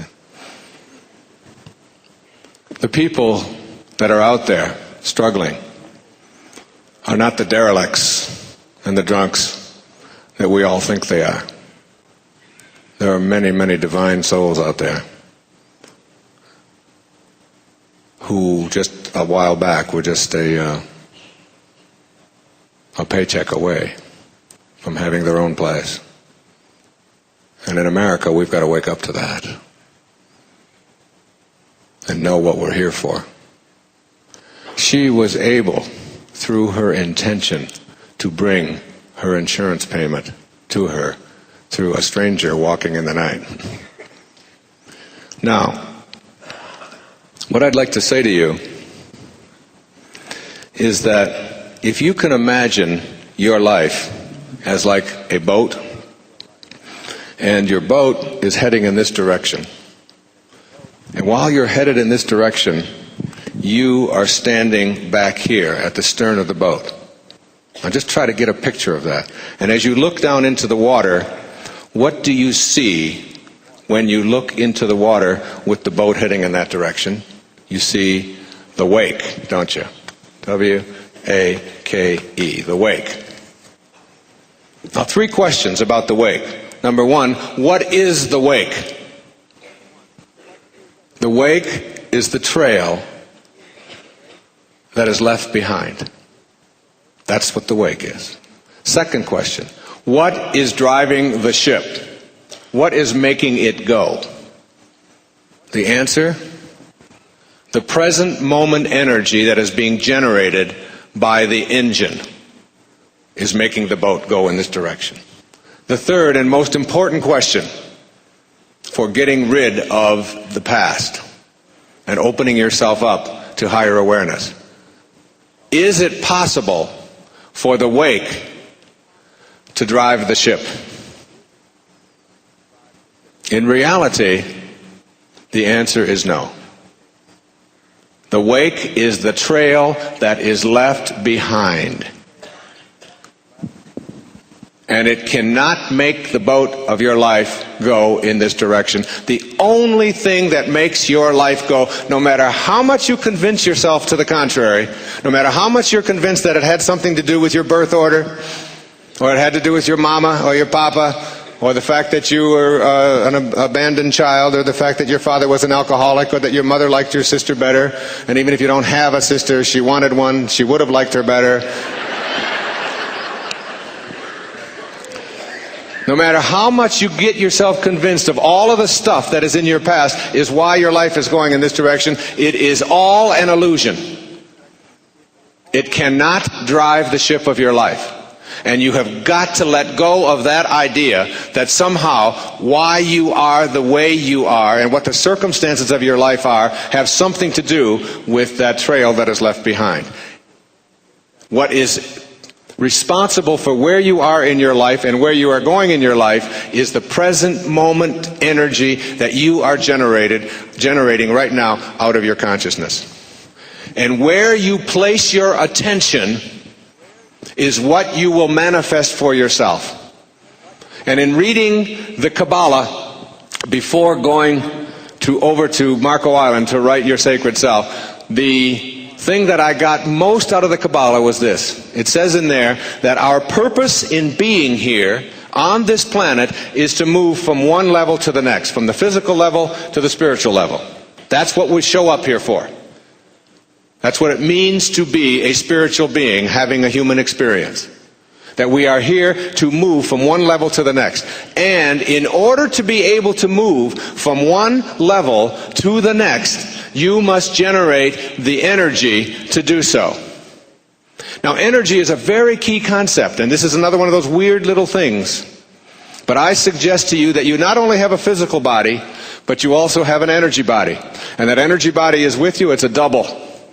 And that body double is with you at all times. It surrounds you in a shape that is actually capable, you are capable of a great seeing. How do you say it, Marcella? Natoihe, a great seeing. And when you see this energy body, you will see that it is assembled around you in something called an assemblage point that is out back here someplace. And that assemblage point of energy is what determines your agreement with reality. And your agreement with reality cannot be shifted until you move that assemblage point of energy. And you can indeed move that energy. And when you are able to shift that energy, that is who you are, and shift it, you can experience and create and write a new agreement with reality which allows you to make a somersault into the unimaginable. And energy is not something that is visible. This planet is soaring through space. It is orbiting. It weighs trillions and trillions of tons. It is being held up and moving forward and circling all the time. And something is holding it up, and something is making it spin, and something is making it move, something called energy that is also flowing through you. And everything on this spinning oblate spheroid. It's all moving and spinning. And you know that from your science classes. And that energy is also, that invisible energy is something that you have, an etheric energy body that you can learn to tap into. Shift that energy around. There's different ways of doing it. And as you learn to do it through meditative practices, you start to have a natoihi, a great seeing, an epiphany, satorai, an instant awakening. And when you are able to generate the energy, and the Kabbalah says, not only do you have to generate an incredible amount of energy in order to be able to go from one level to the next, but this is the aha, this is the eureka. Ready? That the only way, according to the Kabbalah, that you can generate the energy to move to the higher level is through a fall. A fall. F-A-L-L. I was a high jumper in the track team in high school. They set the bar up here, 5'6". I'm white, okay? White guys can't jump. I run up to the bar, I get down as low as I can, and in the process of getting down low, falling, I generate the energy to propel myself over the bar. That's how you high jump. In order to move from a lower level to a higher level, you have to fall to generate the energy. The same thing the Kabbalah says is true for all of us in our lives, and that every advancement in spiritual consciousness is preceded by a fall. And the ego is terrified of a fall. Because the ego will die if you find God. The ego is that false idea that you are separate, better, more important, prettier, more stronger, wealthier, better, all of those kinds of things that you have to constantly keep proving yourself to. Your higher self says, just be at peace. Your ego says, more is better. Your ego says, there is no peace in more is better. And if it promotes peace, then it's your higher self. If it promotes turmoil, it's your ego. So the ego just sort of likes to promote a sort of steady river of misery. Because it knows, the ego knows that if you fall, that's when you will find God. And who doesn't when you fall? I mean, a breakup, an accident, a stroke, a heart attack, a bankruptcy, a divorce, a separation, a loss of a job. Anything that constitutes, quote, a fall makes you a gentler, kinder, more God-like, more Christ-like, more Buddha-like soul. And when you then go there, you generate the energy to move to the next level. So why aren't we taught? Why are we in a paradigm that falls are bad? Instead of being in a paradigm that says a fall gives me the opportunity to generate the energy I need to get to the next level, and I probably can't get there without it. William Blake put it in poetry, in Songs of Innocence, better than I can ever say it. He said, man was made for joy and woe. And when this we rightly know, through the world we safely go. Joy and woe are woven fine, a clothing for the soul divine. And everybody you ever known who's had an accident, who's had a breakup, who's had one of these things happen to them, that they generally find themselves in a higher place. And if you can get there now without the need to have a trauma, you can begin to experience all of the things that are happening in your life as part of this divine intelligence. And they no longer then become part of suffering. As Nisargadatta says, you do not suffer. Only the person you imagine yourself to be suffers. Who you are. And when you learn to live there, you can just witness the suffering. And it no longer even is that. It's very wise words from the Kabbalah. People have been handing me money and things to give to Marcella, so I appreciate that, and she does as well. It's very kind of you. One man who came here from India in the early part of this century, his name was Vivekananda. He came here to... he was sent here, really, and showed up in Boston, I think 1910, and wrote some beautiful things. He's really one of India's great saints. And he had these to say. I used this at the beginning of the third part of Your Sacred Self. He said, "The blossom vanishes of itself as the fruit grows. So will your lower self vanish as the divine grows within you." Just like a blossom vanishes as the fruit emerges, so will the lower self vanish as the divine grows within you. And the divine is not some religious message, some orthodox thing that you have to memorize. The divine is that thing that Pierre Teilhard called the glue that holds the entire universe together, something called love. And that's what it's really all about. And this love is really the very thing that holds your life together. Did you ever think about the moment that you die and head back to nowhere, that your body begins to disintegrate? This thing turns into dust, and the instant that life leaves it, it starts to... So what is it that was holding it together and keeping it from doing that? There is something holding you together and keeping it from just turning into dust. And that thing that holds it together and allows you to be whole is this force that is invisible and in another dimension. And it's getting to know this force that is at the uppermost in my consciousness. And when you understand that when you come to trust in yourself, or trust in this inner divine part of yourself that is not physical, when you trust in the noticer rather than that which you notice, that you're really, when you come to trust in yourself, you're really trusting in the very wisdom that created you. You become one with the universal wisdom that is your creator, that brought you from the picnic to the room and leaving the room.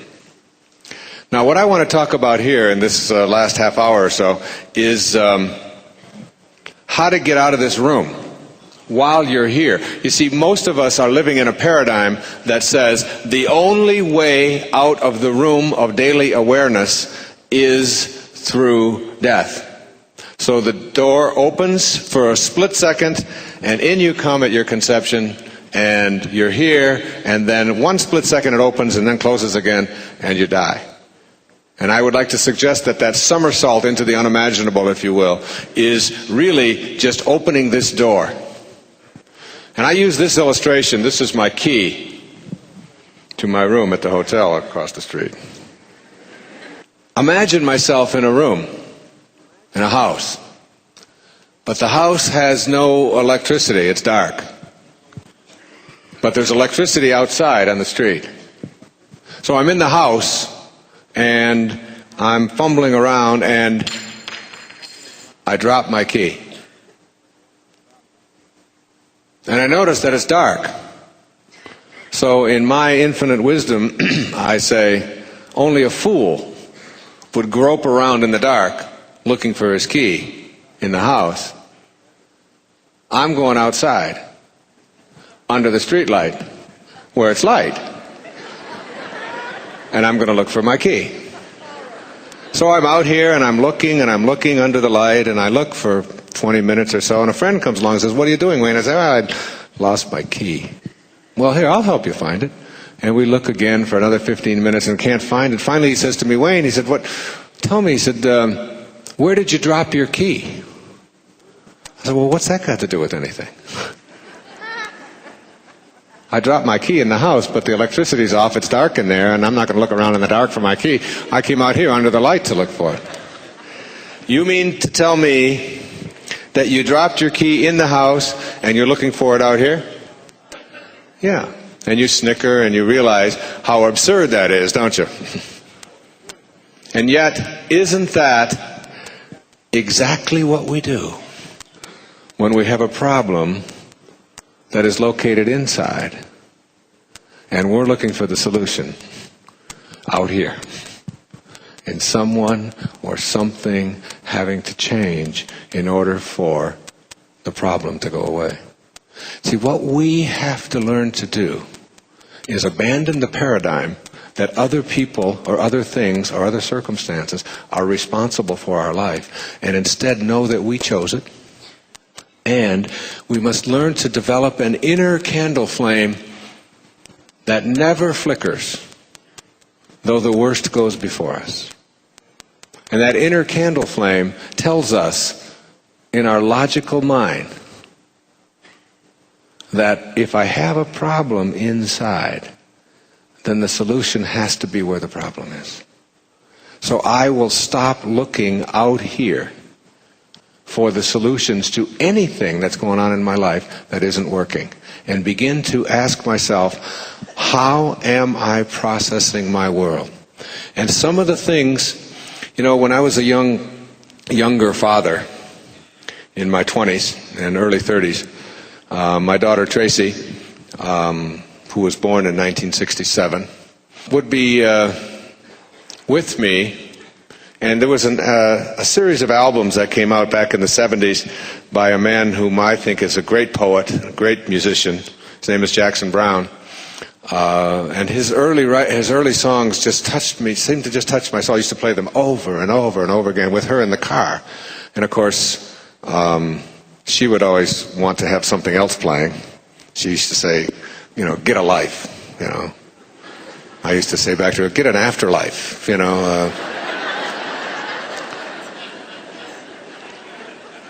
It's like she didn't really want to hear any of this stuff that I'm talking about now, even though I dedicated Erroneous Zones to her and all that. It's like that was, she had sort of a posture that she would assume, and it was like the hip would go out and the leg would go up and down. And I have 6 daughters, so I mean,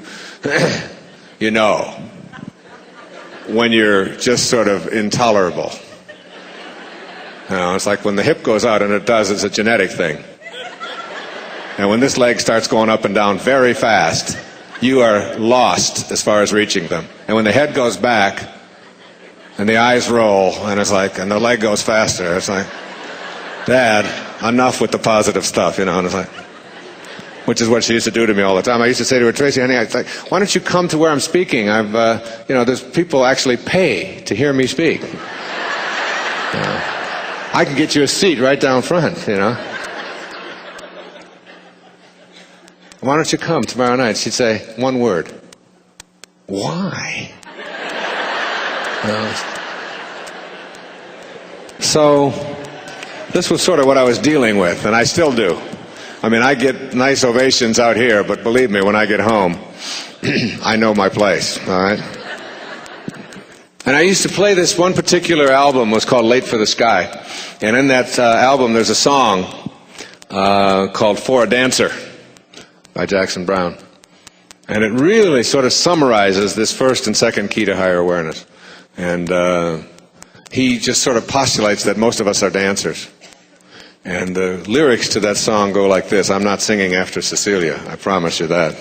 He said, just do the steps that you've been shown by everyone you've ever known until the dance becomes your very own.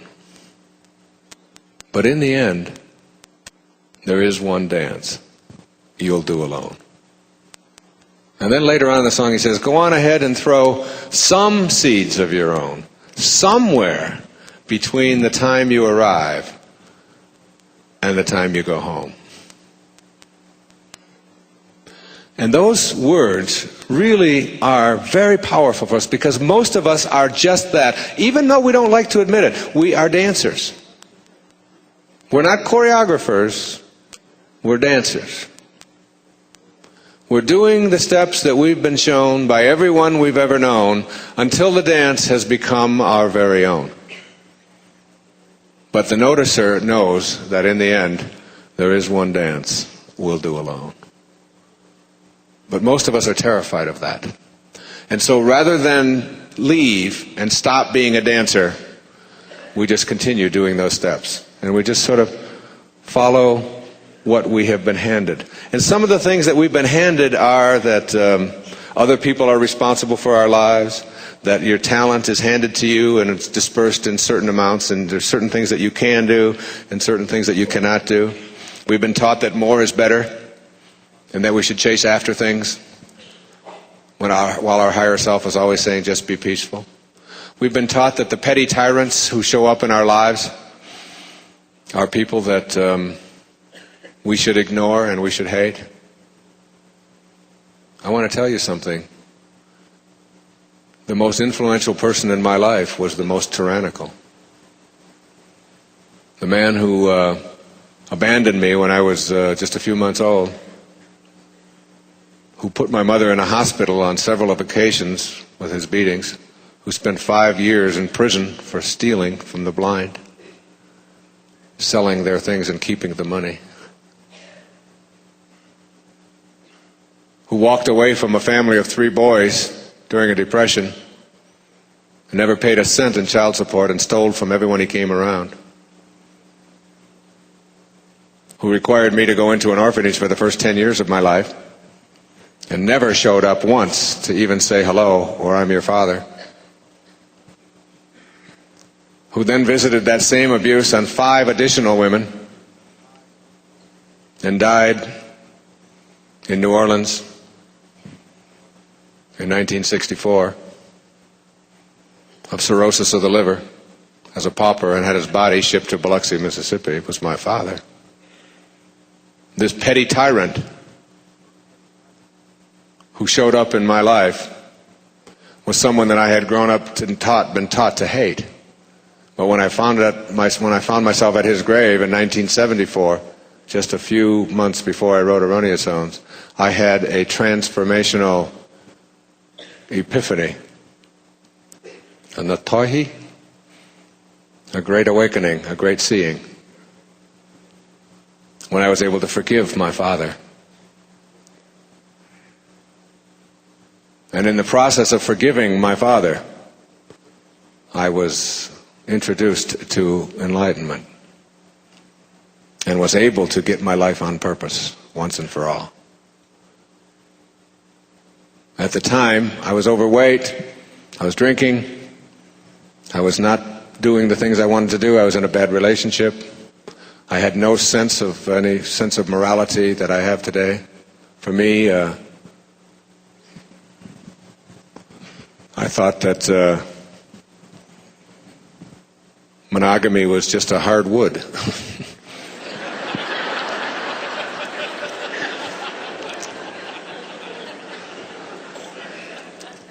And after I left Biloxi in August 27th, 1974, I totally had left behind. I used to dream about my father, and I used to hate this man, and I used to try to find out where he was and why he had done what he had done.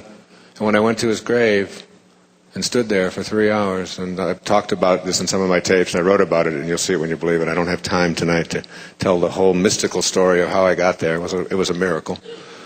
The same kind of miracle that put Marcella and I together the other morning. The end result was that my life absolutely turned around, and we are here tonight sharing in whatever I have to share with you because of that experience. And this petty tyrant, who so many of us think shouldn't have showed up in our life, the abuse that we had, the abandonment that we experienced, the relationships, the people who screwed us badly, the people who owe us money, who stole from us and all of that. We don't understand that it's all in order.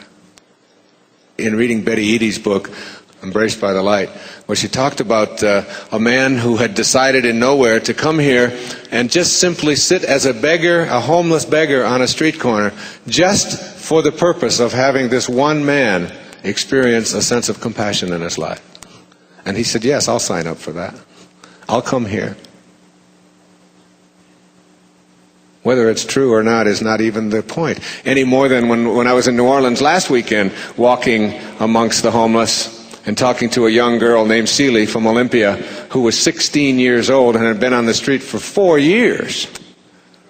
And I put $100 into her hand after talking to her. She hadn't had a bath in 4 years, I don't think. And the people that I was with said, look, she's just going to go spend it on drugs. I said, it doesn't matter what she spends it on. It's one act of human kindness. That's all. One act of human kindness. If she wants to spend it on booze or drugs or dog food, it doesn't make any difference. It's the act of reaching out to another human being. That's what higher awareness is. And you have to, as the Bhagavad Gita teaches us, be detached from the outcome. Be detached from the fruits of your labor and stay in flow or on purpose. And so the petty tyrants that have been in your life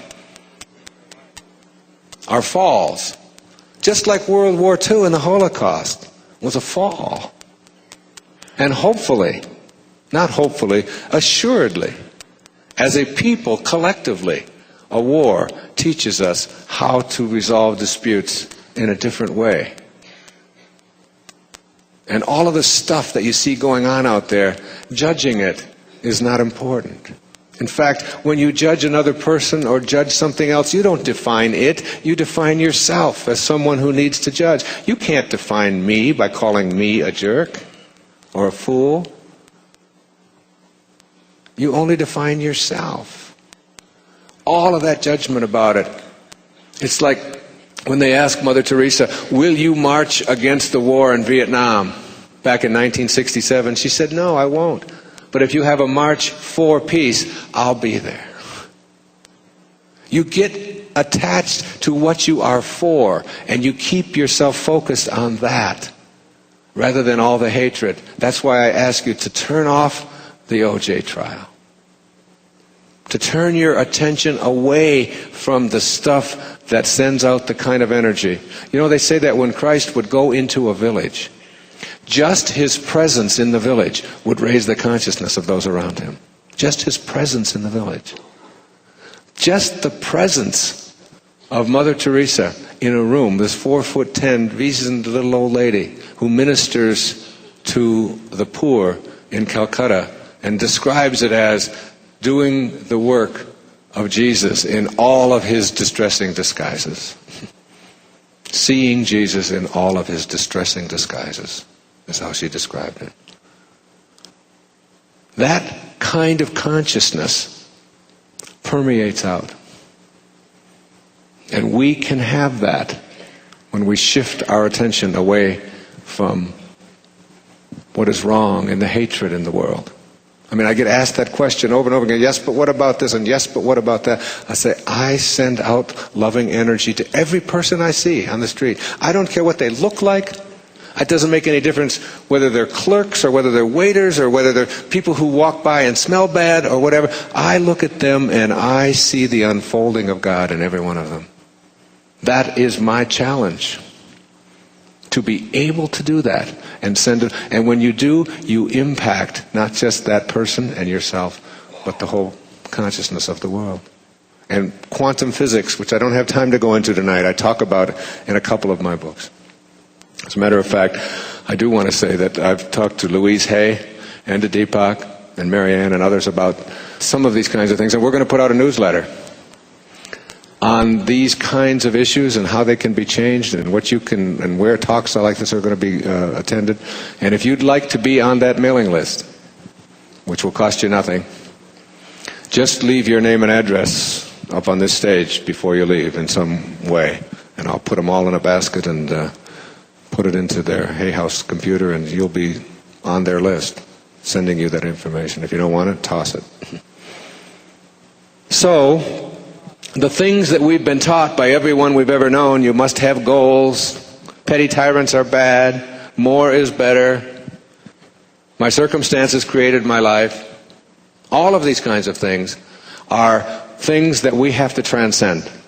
and leave behind us. And as we do that, we get to the second key to higher awareness, which I call banishing the doubt. And when you banish the doubt, what you really are doing is nothing more than coming to a distinction between the things that you believe and the things that you know. Shakespeare said, "Our doubts are our traitors." Now, Deepak and I have talked at length about creating a movie in the future in which we raise a group of 100 children without any doubt. Without any doubt at all. That anything that they ask, can I do this, can I do this, the answer is, of course. Everything is possible.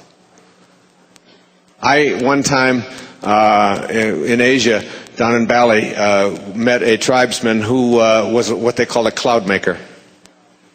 And it was his job to make clouds in times of drought on Bali. And I thought, what a great idea, a cloud maker, cloud maker. So I went home and I talked to my kids about that, and I said, what we're going to do after dinner tonight, we're going to make clouds. What? Yeah, we're going to make clouds. We get some blankets and we lay them down on the grass, and we go out there and we lay down, and we say, now, this is my cloud over here, this one is yours, this one is yours. We're going to move them. I'm going to make a kangaroo out of mine. And weird Dyer kids out there thinking they're making clouds. My kids have learned a long time ago. They're all scurvy elephants. They're independent, as Maslow said, of the good opinion of other people, which is the highest place you can get to in self-actualization, to become independent of the good opinion of other people. And to be able, and to understand that the same intelligence that moves clouds moves you, and moves your thoughts, and is you. So why would you believe in your separateness from them? If the same intelligence is flowing through them that flows through you, why not just reconnect to it? It's just a new way of processing your world, without any doubt. William Blake, my favorite poet, as you probably know by now, said, if the sun and moon should ever doubt, they would immediately go out. And so, learning to abandon your doubt, to banish your doubt, is really, it really means putting the consciousness that you have, this mind, this noticer, on notice, that you will not ever, in a world that we live in, no one knows enough to be a pessimist. No one knows enough to be pessimistic about anything.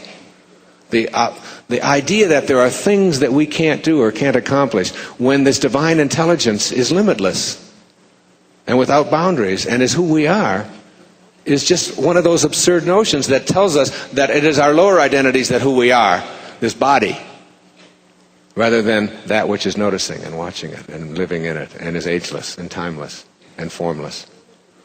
So learning to distinguish between what you know and what you believe is nothing more than understanding that a belief is something that is handed to you by other people. It's one of the steps that you've been shown. All of these beliefs that you walked in here with tonight are things that other people have handed you. Now, when somebody else hands you something, it comes attached with doubt, like it or not, because it came from outside. Whereas a knowing comes from within and has no doubt attached to it. That which you know, you have no doubt about. And I'm suggesting to you that not only can you know how to ride a bicycle, even though you haven't done it for 20 years, and know how to ice skate, and know how to swim and dance and make love, and all of the things that you know how to do without any doubt, but you can also get to know God. Not believe in God, not know about God. You can come to know this higher part of yourself. Have in you, as St. Paul said in the Philippians, the same mind as Christ Jesus, who being in the form of God, did not consider it robbery to be equal with God. Do not be afraid to be God. Now that's a statement taken out of context, which a lot of people have a lot of difficulty with. But you must be willing to know God. And the only way you can know something is to have it come from within. And when it comes from within, there's never any doubt attached to it. And then the third key to higher awareness is what I call cultivating the witness. In the new book, by the way, in Your Sacred Self, there's a chapter on every one of these. with all kinds of suggestions about these, and some of the tapes have talked about these as well. Cultivating the witness really means identifying yourself as the noticer rather than that which you are noticing.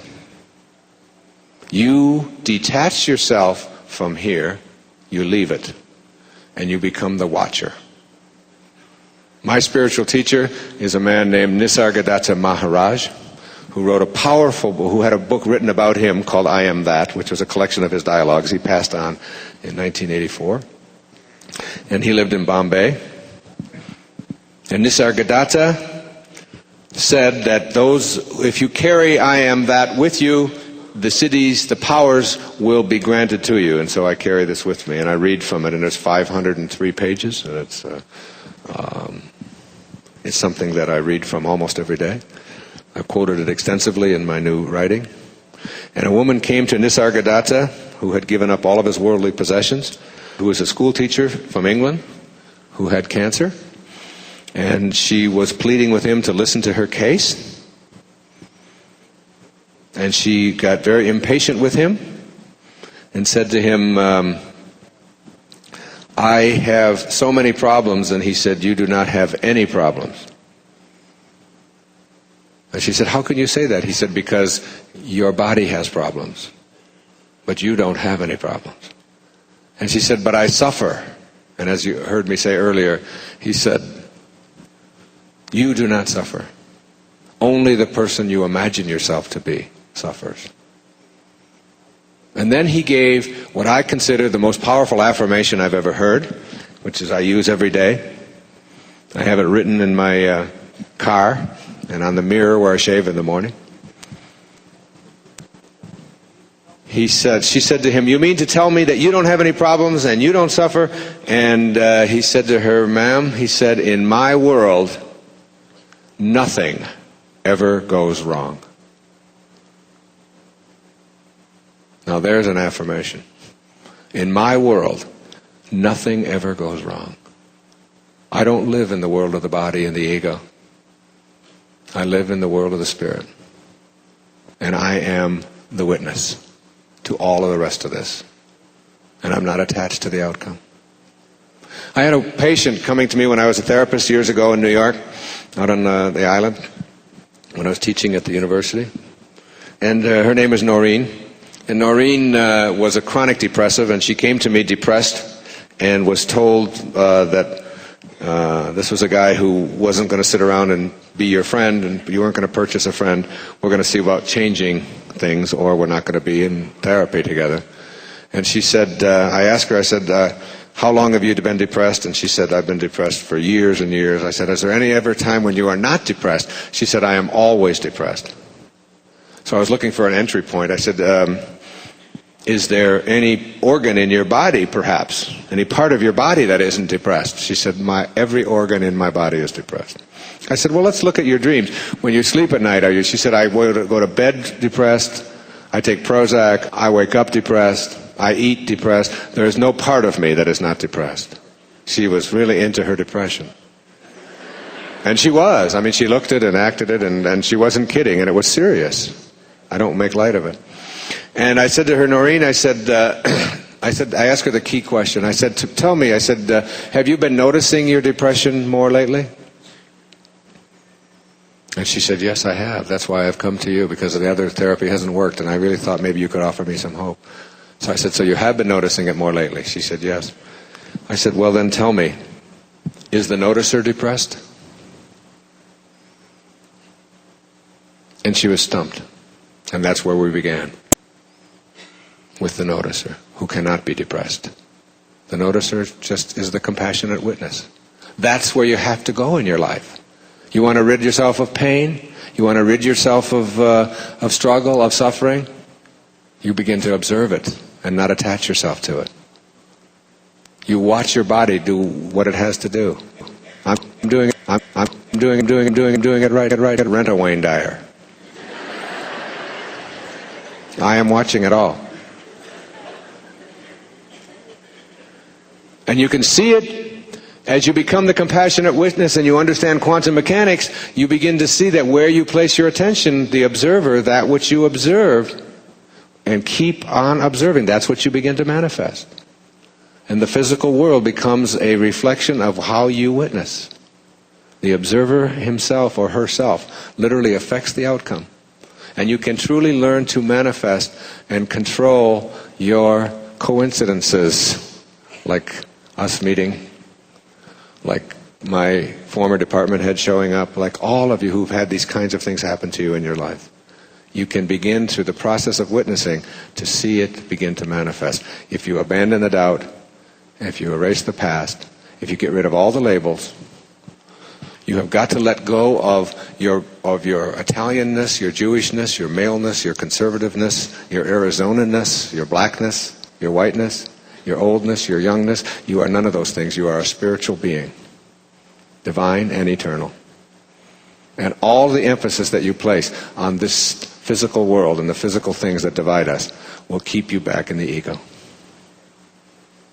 There are no white people. There are no black people. There are no women. There are no men. As Gandhi said, in heaven there is no religion.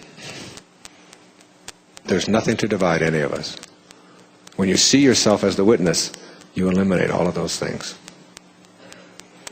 And once you've been able to cultivate the witness, you can begin to observe your body, you can observe your thoughts. You can see that you're not your thoughts, you are that person who is thinking them. And you can literally place your attention on which ones you want and which ones you don't want. And then the fourth key to higher awareness is called shutting down the inner dialogue. Blaise Pascal, the very famous French philosopher and scientist, 17th century. He said, all of man's troubles stem from his inability to sit quietly in a room alone. You will not ever get to know God unless you can get to the field of all possibilities. As St. Mark put it, with God all things are possible. Now that leaves nothing out. And the way that you do that is you go through the layers of your mind, from the surface, where the chatter is, to just below the surface, where the analyzing is, the intellectual violence, where you have to pick and tear everything apart, figure it all out. Lower to synthesis, where you see how all things are brought and held together. Lower to where you quiet the mind. And ultimately, coming to rest in the field of all possibilities, the limitless field. And here, in this place of rest, where you empty the mind of all thoughts, between your thoughts, through the process of meditation or getting quiet or chanting or prayer or whatever you want to call that activity of sitting quietly alone, twice a day at least, for 30 minutes, you will come to know God. You will find in that field of all possibilities that nothing at all is impossible. Nothing. This is the place where Jesus performed his miracles. This is the place where a Sai Baba can manifest the gift of fish and loaves. And once the people say to him, how can you do that? How can you just manifest? I don't know. He said, how can you not? He is just there. Just like looking at a pond and seeing that the essence of a pond is not the surface, where all the disturbances are, but below, where you get below the disturbances. In the mind, the surface is the chatter, the endless repetition of thoughts. And you know what that is? Just an endless repetition of the inventory of beliefs that have been handed to you by other people, and all of your opinions about them. When you get past those, you get to that peaceful place, that knowing. And after you get good at getting quiet and craving it, you will begin to see that not only is it meditation as a peaceful, beautiful, powerful experience, but what you bring back from the meditation is even more significant. And what you bring back is a solution of finding the key where you dropped it. What you bring back from that experience is a sense of peace and bliss and love and tolerance and kindness, all of the characteristics of your higher self, of your sacred self, instead of the characteristics of your ego. And that's the fifth and final key to higher awareness. I call it taming your ego. As you tame your ego, you no longer have the possibility of being offended.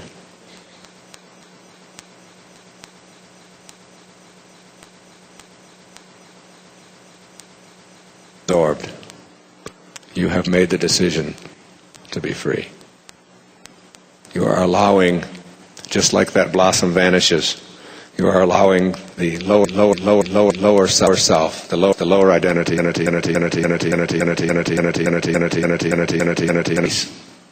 erasing the past, banishing the doubt, shutting down the inner dialogue, cultivating the witness, taming the ego. Those characteristics, and being able to work on those one moment, one present moment at a time, will bring you to an understanding of what Robert Frost said in his poetry. He said, we all sit around in a ring and suppose, while the secret sits in the center and knows. And the secret that sits in the center and knows is really invisible, surrounded by form. In Zen they say it's the space between the bars that holds the tiger. It's the silence between the notes that makes the music. It's not the note, it's the silence between. What allows a vase to be a vase is not the form, it's not the material, it's the space inside. If you hit and break it, the vase, all the material is still there, no vase. You have to have the space surrounded by form. That's who you are, space. Inner, divine, empty, quiet, formless, eternal space, surrounded by a garage where you park your soul. In Sailing to Byzantium, William Butler Yeats put it this way. He said, an aged man is but a paltry thing, a tattered coat upon a stick, unless soul clap its hands and sing, and louder sing, for every tatter in its mortal dress. Without that soul, without that divine, silent, empty, invisible, formless, eternal space within us, we're just tattered coats on a stick. Go within. Banish the doubt. Witness it. Get rid of all the labels. And know that you are here for one purpose and one purpose only. To find and serve God. And when you do, you will understand what the Quakers would say at every single Sunday morning service. They said, the service begins when the meeting is over. This meeting is over. Good night. God bless you.